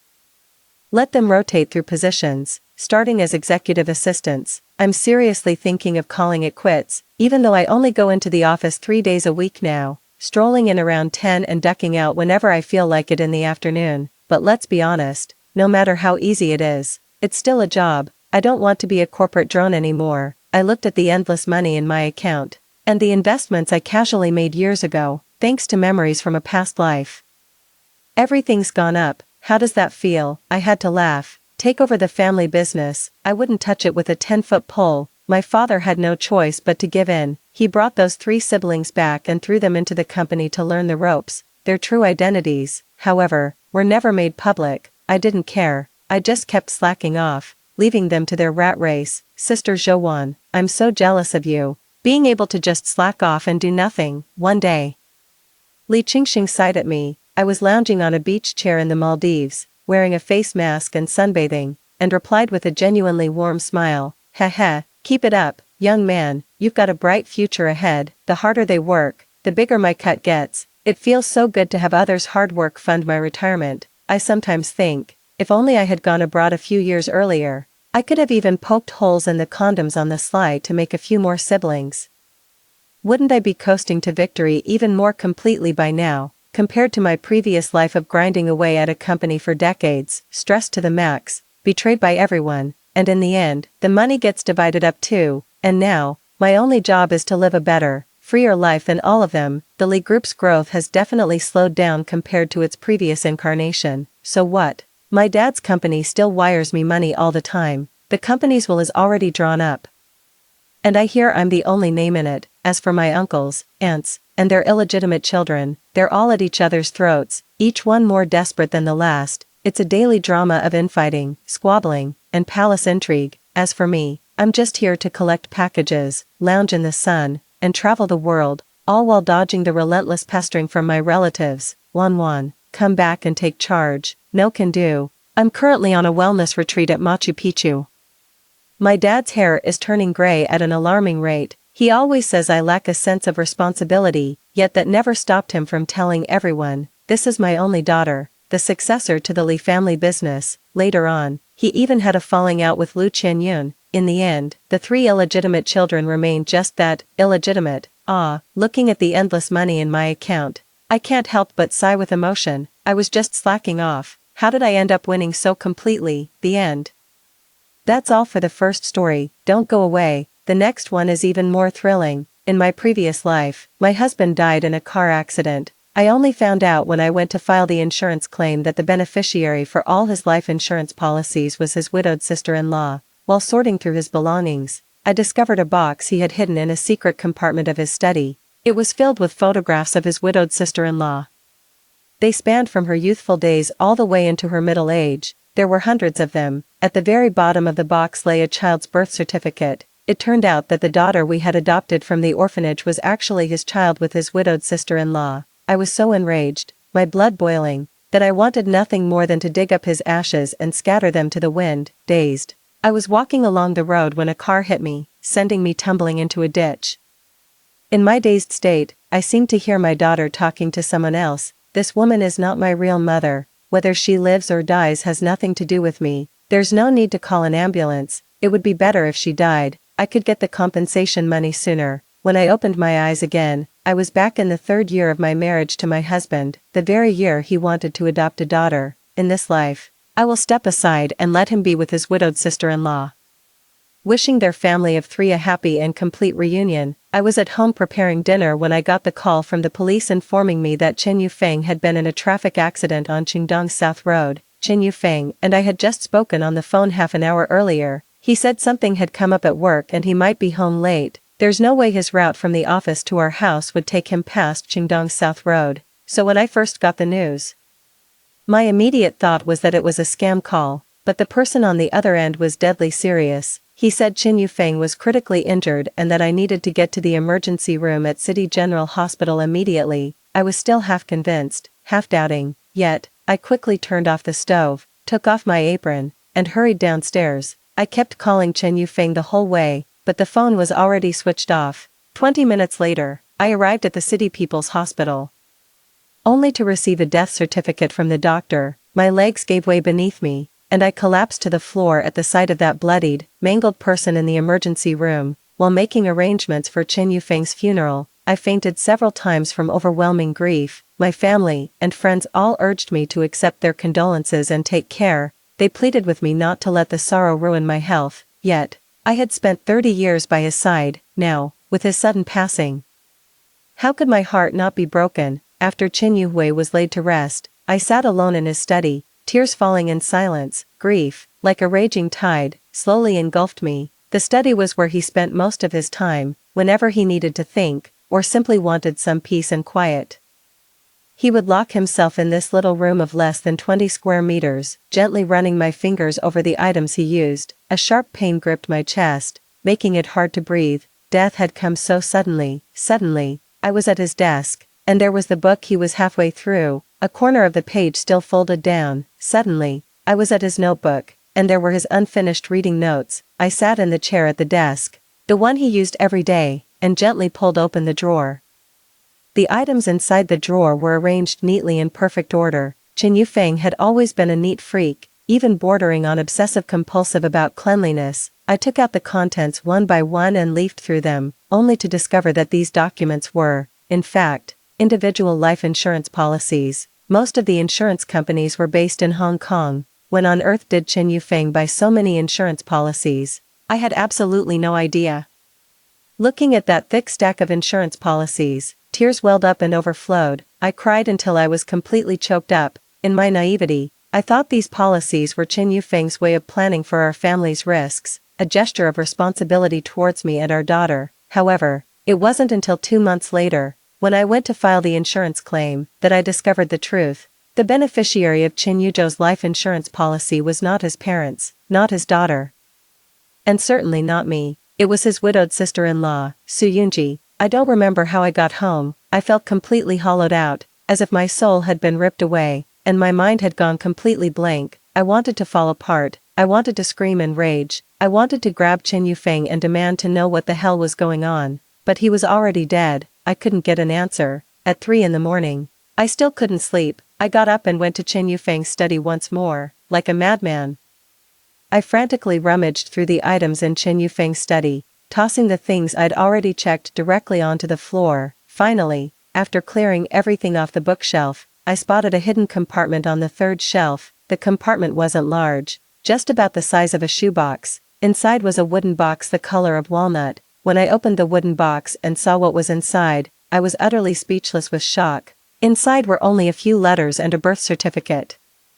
The rest were all photographs of Su Yunji. There were photos of her crouched on a bustling street, quietly petting a cat in front of a cafe. There she was, bustling about the kitchen in her apron. There she was, radiant on stage during a theater performance with the troupe. There she was, in travel photos from scenic spots around the world, arms outstretched as if embracing nature, serene, smiling, pensive, frowning. Behind every photo lies the moment it was taken, and a story. The earliest one dates all the way back to the first year of my marriage to Chen Yufeng. In our next life, if I am unmarried and you are unwed, let's be together, shall we? June 1994, they were talking in the living room, while you and I were preparing the New Year's Eve dinner in the kitchen. Could this count as our first date? January 1995, Moon, my brother passed away from illness. Yet when I saw you in mourning white, an untimely thought came to mind.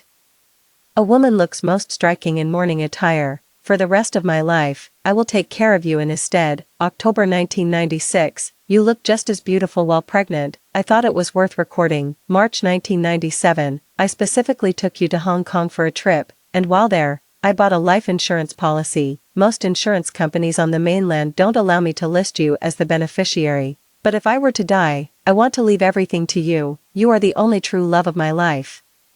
March 2010, hundreds of photos, with Chen Yufeng capturing 30 years of her life. My eyes ached with a raw, stinging soreness, yet not a single tear would fall. I had no idea how much time had passed. I'd entered this study at 3 in the morning, and now a warm sun was shining brightly outside. My mind was a complete fog as I stumbled out the door in a daze. In that moment, the only thought in my head was to dig Chen Yufeng out of his grave and scatter his ashes to the wind. I had just stepped out of the neighborhood gate when a car hit me, sending me flying. Crimson blood trickled down from my forehead and into my eyes. My vision began to blur, fading until there was nothing but emptiness. A powerful sense of weightlessness washed over me, making my head spin. I desperately reached out, trying to grasp something to support my body. A pair of large, ice-cold hands, like the body of a snake, tightly gripped my own. I struggled to open my eyes. The Chen Yufeng before me appeared to be in his 20s. He held my hand gently, yet his eyes held a distant indifference. The doctor says you have a concussion. You need to stay in the hospital for observation for 2 days and can be discharged the day after tomorrow. I stared at the man before me, both familiar and a stranger, and fell into a stunned silence. But wasn't he supposed to be dead? How did I get so young? I looked around, and the surroundings felt strangely familiar. A surreal sense of dream and reality intertwining washed over me. What's happening to me? The moment I spoke, I realized my voice was terribly hoarse. Chen Yufeng frowned slightly and asked, "You don't remember?" Seeing the confusion in my eyes, his tone carried a hint of reproach. "Honestly, why did you, a woman, have to push yourself like that? Doesn't your company have any male colleagues? Did it really have to be you who went to hang the lanterns over the company entrance?" We had it all arranged with the orphanage director to finalize the adoption this afternoon, and now everything's been thrown off track. Let it go. A flicker of disgust, almost imperceptible, passed over his face as he looked at me. Memories slowly came flooding back. It's coming back to me now. It was the end of 1997. Our company had a great year, so the boss decided to throw a big, lively New Year's party. Everyone was bustling about, while I was helping to hang lanterns. I accidentally fell off the ladder. I hit my head right against the wall and got a slight concussion. This is the 3rd year of my marriage to Chen Yufeng. It's also the year Chen Yufeng suddenly decided we should adopt a child. He said that with his older brother gone, and us having no luck conceiving after years of trying, his parents couldn't move past the grief of losing their firstborn son. So we decided to adopt a child to bring some life into the house, even if I get pregnant later. At worst we'd just pay an extra social maintenance fee. We can easily afford to raise 2 children. I thought about it and, since it didn't seem like a bad thing, I agreed. In our previous life, we met quite a few children. The director of the welfare home advised us to consider adopting a child around 1 year old. He explained that children of that age are young, won't remember much, bond more easily, and are generally less demanding to care for, making them a good fit for us. As first-time parents who are still young ourselves, I understood his point. He was deeply concerned that adoptive parents might abandon the child a second time, yet Chen Yufeng insisted on adopting a newborn baby girl who was sickly and frail. His explanation was that he felt an instant connection with the child the moment he saw her and genuinely adored her from the bottom of his heart. Looking back now, she was his biological daughter. How could he not feel that connection? As a result, less than 2 months after the adoption was finalized, the child suddenly had difficulty breathing one night, her lips turning a frightening shade of blue. Taking her to the hospital for an examination revealed she had complex congenital heart disease. Upon seeing her, the doctor immediately insisted on hospitalization. In my past life, to care for this frail daughter of mine, I quit my job and took her to seek medical treatment all across the country. We finally found a specialist in Beijing. The doctor said that for a complex congenital heart condition like hers, the surgery would cost at least 70 or 80,000 yuan. Back in 1997, Qin Yufeng and I combined only earned a little over 2,000 yuan a month. But our child's condition was already critical. The doctor said that without immediate surgery, their life was in danger at any moment. Qin Yufeng and I used up all our savings, including the dowry my parents had given me. We also had to borrow some money from relatives and friends, but it was still nowhere near enough. In the end, we had to mortgage the house to the bank and, through personal connections, find a guarantor to secure a loan of 30,000 yuan. Only then did we manage to scrape together the surgery fees. After the surgery, I underwent a year of medication-assisted therapy. For many years to come, I not only had to care for my sickly child, but also worked tirelessly to earn money and pay off debts. I toiled from dawn till dusk, scrimping and saving every penny. And what was the child's own mother, Su Yunji, doing all this time? She was at the repertory theater, living the glamorous life of an actress. She was surrounded by flowers and applause. She was elegant, composed, gentle, and serene. She lived a life of comfort and contentment, yet she placed the bastard child she had with my husband right beside me, to drain me of my lifeblood. Recalling the events of my past life, a torrent of hatred surged within me. I looked up at Qin Yufeng. His lips were pressed into a tight line, his face dark as storm clouds. Noticing my intense stare, he looked puzzled. "What's wrong? Are you feeling unwell?" I didn't respond. He let out a soft sigh. "Mom and Dad are waiting at home, just for us to bring the baby back to meet them. How could you be so careless? The same thing happened in my past life." Qin Yufeng kept nagging in my ear, and it actually made me feel a twinge of guilt. So, in the afternoon, once I felt no discomfort, I insisted on being discharged from the hospital. To be honest, there's nothing seriously wrong with my health, but now I won't let Qin Yufeng manipulate me anymore. I glanced at the undisguised reproach on his face and said coolly, "If you want to raise someone else's child, go handle the paperwork yourself. I'm not feeling well, so I won't be joining you." Qin Yufeng frowned, a hint of displeasure in his expression. "The adoption process definitely requires both spouses to be present with their documents. How could I possibly manage it alone? What am I supposed to do about it?" He paused, then asked hesitantly, "You're not having second thoughts, are you?" "I'm not sure," I said non-committally. "Yes, I don't plan on adopting someone else's child anymore." Qin Yufeng instantly grew frantic, his voice rising several notches. "But we had an agreement. How can you go back on your word now? Since you can't conceive, let's just adopt. It'll spare you the agony of all those medications and injections. And it'll stop people from gossiping behind our backs.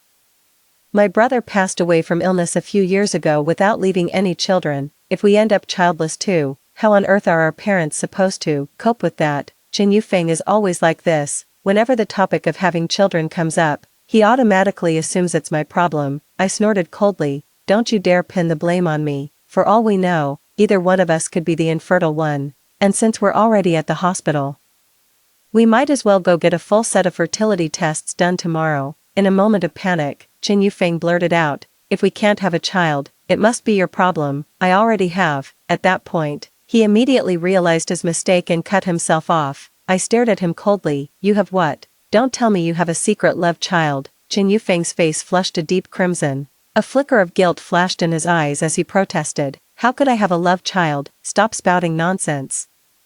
If the wrong people heard this, it would ruin my reputation." "Ha, he's already been caught in bed with his own sister-in-law, and he's still worried about his reputation." I turned over, pulled the covers over my head, and refused to say another word to him. The following afternoon, Su Yunji walked into the ward carrying a bottle of royal jelly and a bag of oranges. Seeing her arrive, Qin Yufeng stood up excitedly from his chair. He walked over, naturally taking the items from her hands, and asked with concern, "It's so cold out, what brings you here?" "Shuxin is going to be fine, it's nothing serious. The doctor said she just needs to be kept under observation for a bit." Su Yunji shot him an annoyed glare and took a step back to put some distance between them. Then, turning to me with a smile, she said, "Shuxin, your fall wasn't too bad, was it?" I just heard from Mom and Dad that you were in the hospital. I happened to have some free time from the troop.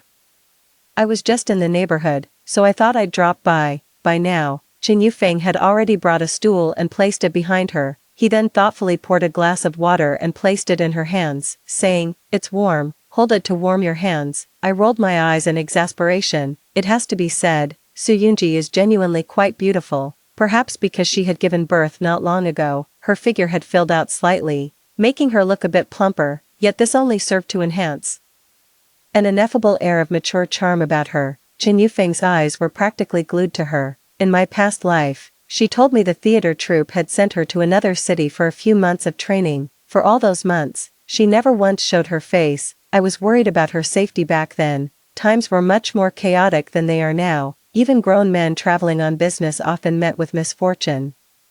Vanished without a trace, and what's more, she was a woman, and a beautiful one at that. I had Qin Yufeng write to her to find out where she was studying, and then I sent him with some things to go and see her. At that time, it had been less than a year since Qin Yufeng's eldest brother had passed away. I thought that, as family, it was only right to help look after his widow, that way, he can rest in peace. Thinking back, she must have gone into hiding to have the baby.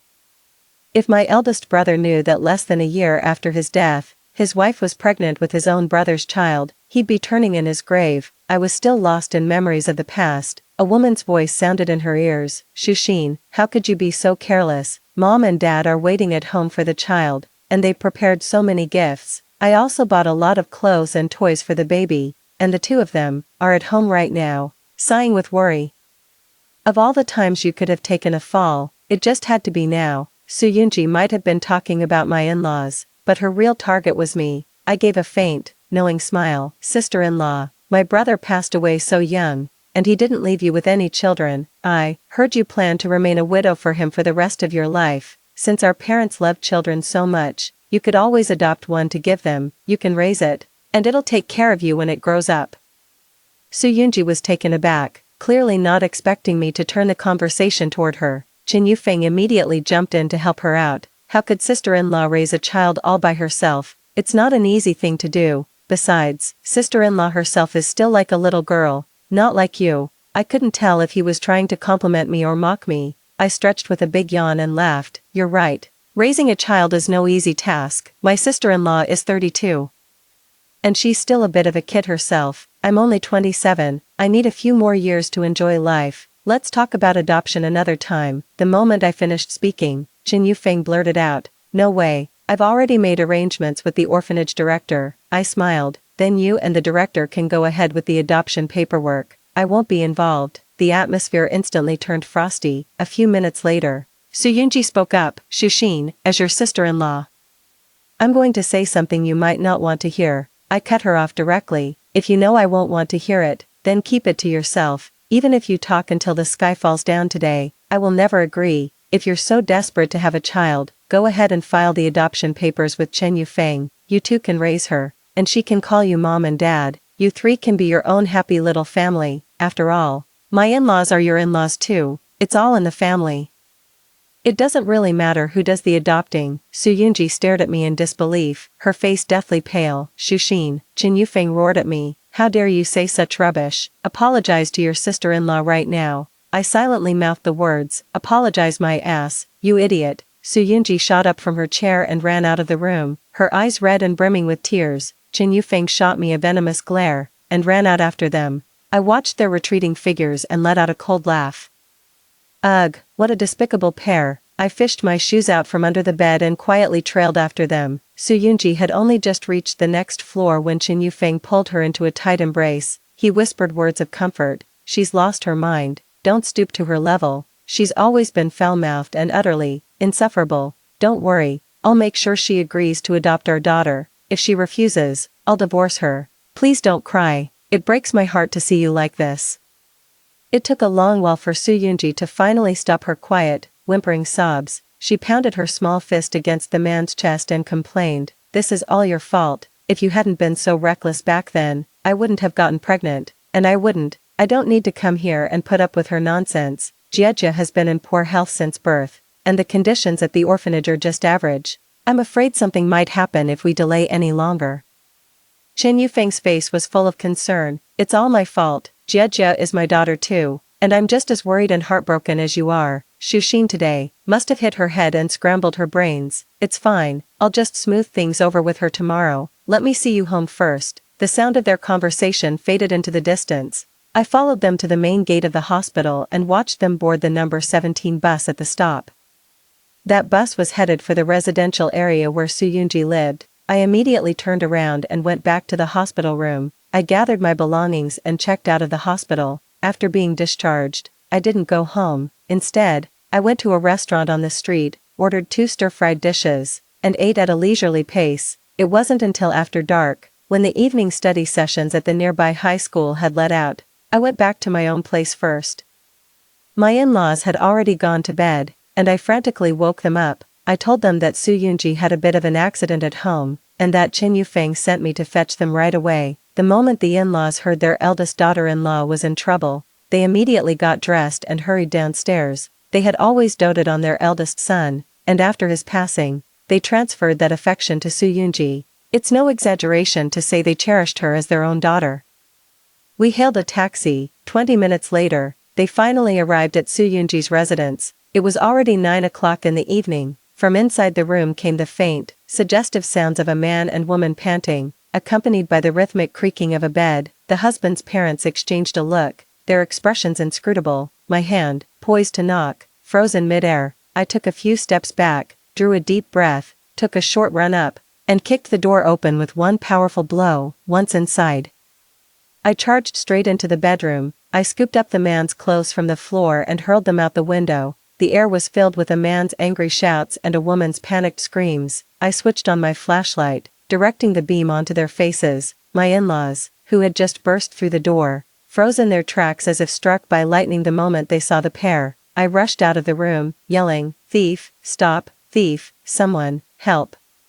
My in-laws rushed over to try and cover my mouth, but I dodged them, darted out of the room, and shouted even louder once I was outside. Within minutes, lights flickered on in the neighboring houses. Soon, people emerged armed with kitchen knives, fire tongs, and rolling pins. Spotting them, I frantically waved them over, yelling, "There's a thief here, come quick, come quick." Everyone gathered at Su Yunji's home. A few minutes later, those people exchanged bewildered glances and filed out. Their faces were a mix of scandalized gossip and utter disbelief. The father-in-law went downstairs and picked up Chen Yufeng's clothes. He slapped his son hard across the face, his voice choked with emotion. "You worthless piece of trash, how could you do this to your own brother? After all the love and care he showed you when you were young, is this how you repay him after his death?" Chen Yufeng hung his head, not daring to speak. The old woman covered her face, weeping uncontrollably. I sighed inwardly. The foolish actions of 2 people would now bring shame upon the entire family. My father-in-law and mother-in-law supported each other as they tottered away. I stood with my arms crossed, staring coldly at the disheveled Su Yunji. Chen Yufeng was wearing his sweater inside out, with only a pair of long johns on his lower half, and his feet were bare. He said softly to Su Yunji, "You go back to the room first, I'll talk to her." I slammed the kitchen knife in my hand into the wall. "Whoever tries to leave, I dare you." Su Yunji's steps toward the room came to an abrupt halt. Chen Yufeng shielded her behind him, gritting his teeth. He said, "This is my fault. If you want to kill or torture someone, come at me. Don't harm Yunji." Seeing the restraint and tenderness in his eyes, I let out a scornful laugh. What a pair of love-struck fools. Su Yunji won't be able to stay in this neighborhood much longer. I have no problem taking this matter straight to both of your workplaces. I'll let your supervisors decide how to handle it. If people at your office found out you slept with your widowed sister-in-law, do you really think you'd have any future left? Chen Yufeng's expression darkened by degrees. "Xu Xin, what on earth are you trying to do? What good does ruining my reputation do for you? Are you so desperate to be publicly humiliated and made a cuckold?" Su Yunji's eyes welled up with tears as she looked at me pitifully. "Xu Xin, I'm the one who's wronged you. I had a bit to drink tonight, and thinking of yumming, I mistook you Feng for him. I swear I'll never do it again, I promise you." With that, her knees buckled, and she knelt down. Chen Yufeng scooped her up in his arms. "Why are you kneeling to her?" Then, he snarled at me. "I told you, if you have any anger or resentment, direct it at me. Don't take it out on Yunji." I ignored him. He looked directly at Su Yunji and asked, So what you're saying is, that was the only time. Embarrassment washed over her face, but she forced herself to nod. I couldn't help but let out a snort of laughter. Then that baby girl at the orphanage. Could she be a bastard Su Yunji had with some other man, in an instant? Su Yunji trembled violently, her face as pale as a sheet. Chen Yufeng was also thrown into a panic. I slapped Chen Yufeng hard across the face. You bastard, big brother only passed away last October. Before he left, he entrusted you to look after. So this is how you look after his parents and Su Yunji. Is this your idea of caring for your late brother's widow? Chen Yufeng's face flushed crimson with humiliation. Unable to utter a single word, I slapped him again. Our eldest brother's body is barely cold, it hasn't even been a year, and Su Yunji has already given birth to your child. I refuse to believe that a pregnancy could happen from a single encounter. So tell me, when exactly did you two start sleeping together? Was it when my elder brother was still alive, or was it before he was even laid to rest? I took one deliberate step after another, closing in on Chen Yufeng. I was so close now that I could see his nostrils flaring with tension and his lips trembling faintly. I enunciated each word with cold clarity. The sight of you, the thought of what you've done, it makes me sick. I want a divorce, and I want you to walk away with nothing. Chen Yufeng's body trembled twice, but he still tried to weasel out of it. Shuxin, I was wrong. But it was really just this one time with Yunji. That child isn't mine. I took a deep breath, suppressing the anger within.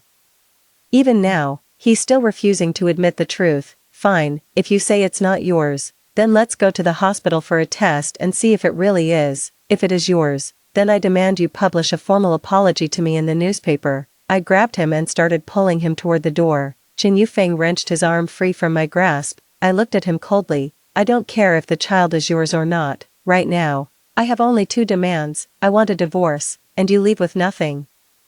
I don't agree, Chen Yufeng said, his neck stiff with defiance. I let out a laugh. Your agreement is irrelevant. I'll write to your workplace, and to Su Yunji's. Let's see, does your supervisor at work even care about you people fooling around with each other's partners? Chen Yufeng was furious. He stood up and said, do you really have to push this to the point where we all go down together? I nodded, yes. I'm going to burn this whole thing down, even if it takes me with it. I looked past Chen Yufeng at Su Yunji and said with a bright smile, sister-in-law, what do you think your fans would say if they found out what you're really like in private? Your brother-in-law is having such a wild time. What do you think they must be thinking? And what about your colleagues and superiors? All that image you've carefully built up. Do you think it counts for anything now? People are probably calling you all sorts of names behind your back. Su Yunji's eyes were filled with terror. Timidly, she tugged at Chen Yufeng's inside-out sweater and called out weakly, Yufeng. Chen Yufeng ran his fingers through his hair in agitation, his face a picture of defeat. After a long pause, he looked up at me and uttered, fine, I agree to the divorce. The divorce proceeded more smoothly than I had anticipated. There wasn't much property for us to divide. The apartment belongs to Chen Yufeng's work unit. So aside from our savings and the furniture inside, there's nothing else to divide. Chen's parents, having learned I was divorcing their son, came to see me once. They wanted to persuade me to give Chen Yufeng another chance. I simply said, the very thought of what happened that night makes me sick. The old couple flushed crimson with shame, unable to utter another word. On the day we moved out of the house, Chen Yufeng sat on a chair, utterly despondent. Watching me carry out the furniture piece by piece, pots and pans, the bed from the bedroom, and the cabinet from the study. In the end, I even took the very chair he was sitting on. You could even sell this stuff at a flea market for some cash. Why should I let that despicable couple get off easy? Just think about my last life. Chen Yufeng's life insurance payout was in the tens of millions, and he didn't leave a single penny for me. And the blood, sweat, and money I poured into their daughter, that was far more than this. After moving all my things, I placed both keys from my bag on the windowsill, then I slammed the door behind me. From that moment on, Chen Yufeng and I went our separate ways. 1 month after the divorce, my supervisor, Sister Zhang, pulled me aside for a private chat. She said our company would soon undergo restructuring, and more than a third of the staff would be laid off. A few years back, she had started a foreign trade company in the neighboring city and asked if I'd be willing to join her there. At that time, a wave of layoffs had already begun sweeping through many state-owned enterprises, with employees who had worked their entire careers finding themselves out of a job. With the market economy poised for robust growth, foreign trade is set to ride this powerful tailwind. so I agreed without a second thought. The day before I left for the neighboring city, I had a meal with a few close friends. During the meal, a friend brought up Chen Yufeng. They say he adopted a baby girl from the orphanage. All his friends thought he'd lost his mind. Even though he was divorced, he was good-looking, had a solid job, and had no children of his own. Remarrying wouldn't have been a problem at all. Adopting a child now,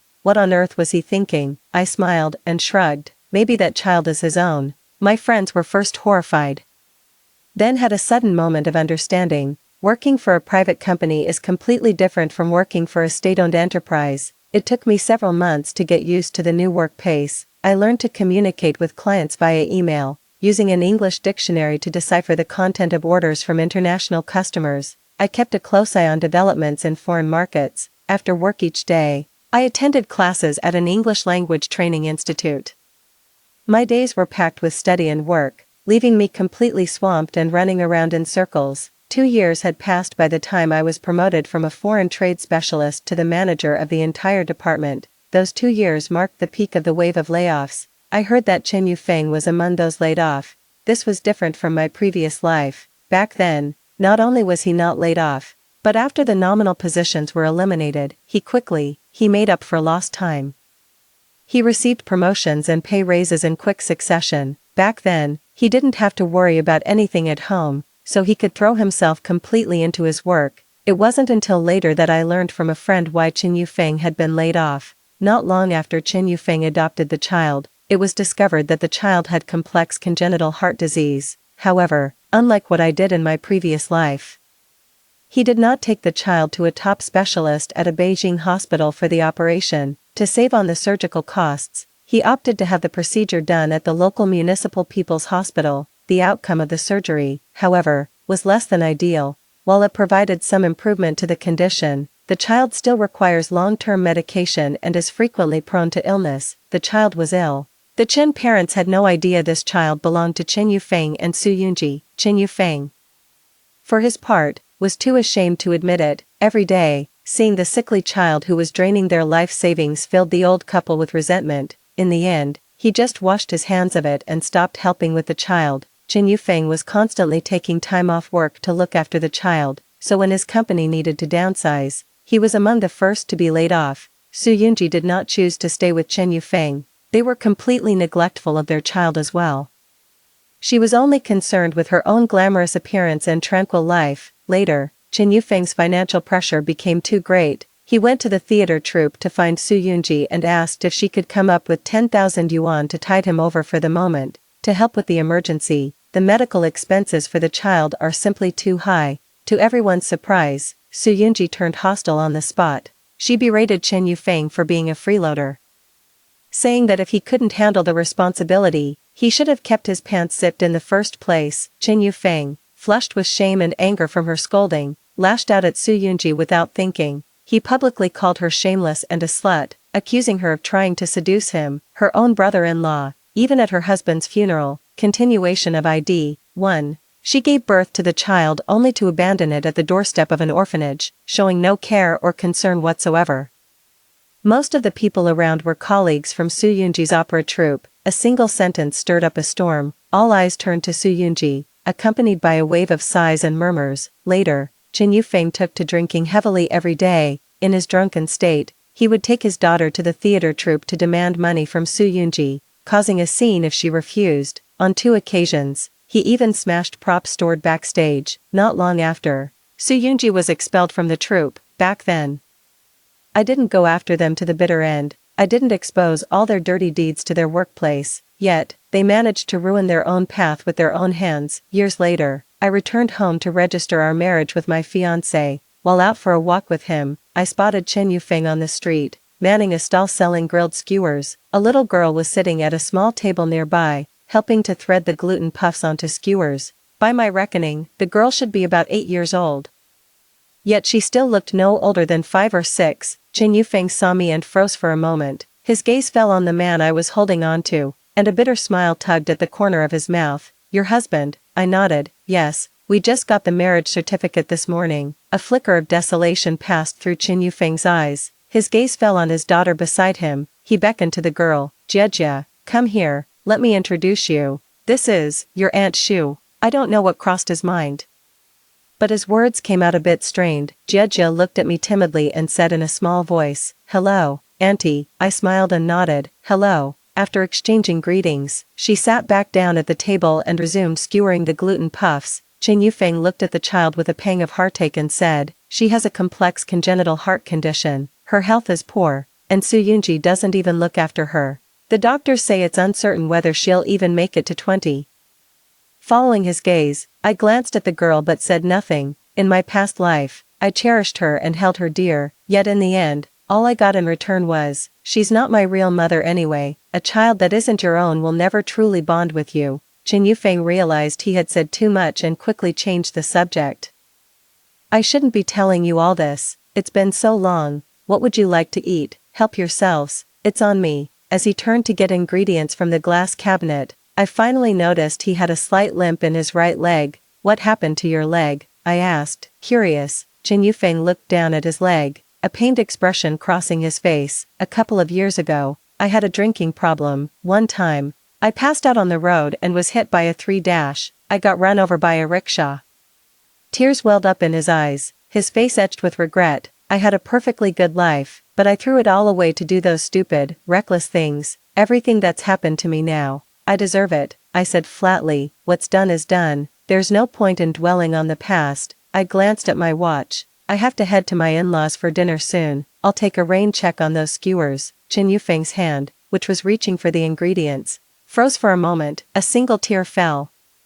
After that, I never saw Chen Yufeng again. The next time I heard anything about them was during a phone call with a friend. She told me that Chen Jiejie had passed away a few days ago, just after turning 13. Chen Yufeng did take Chen Jiejie to Beijing for treatment later on, but it was too late. The heart failure was too severe, and it had long since progressed beyond the point where surgery was an option. The only solution was a heart transplant.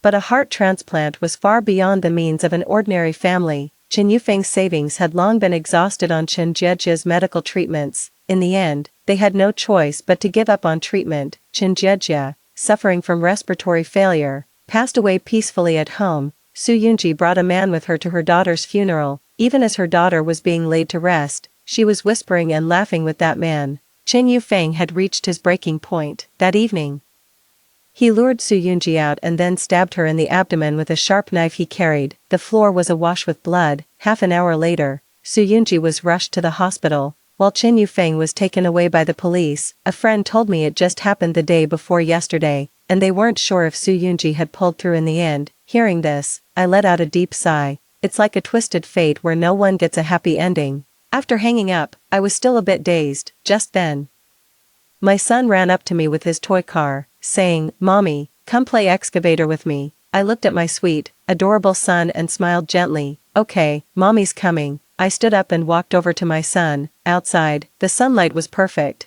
and a gentle breeze stirred the sheer curtains, casting dappled patterns of light and shadow. That's all for today's story. If you enjoyed this video, please give it a like and subscribe. If you have any suggestions, feel free to leave a comment below. See you in the next video.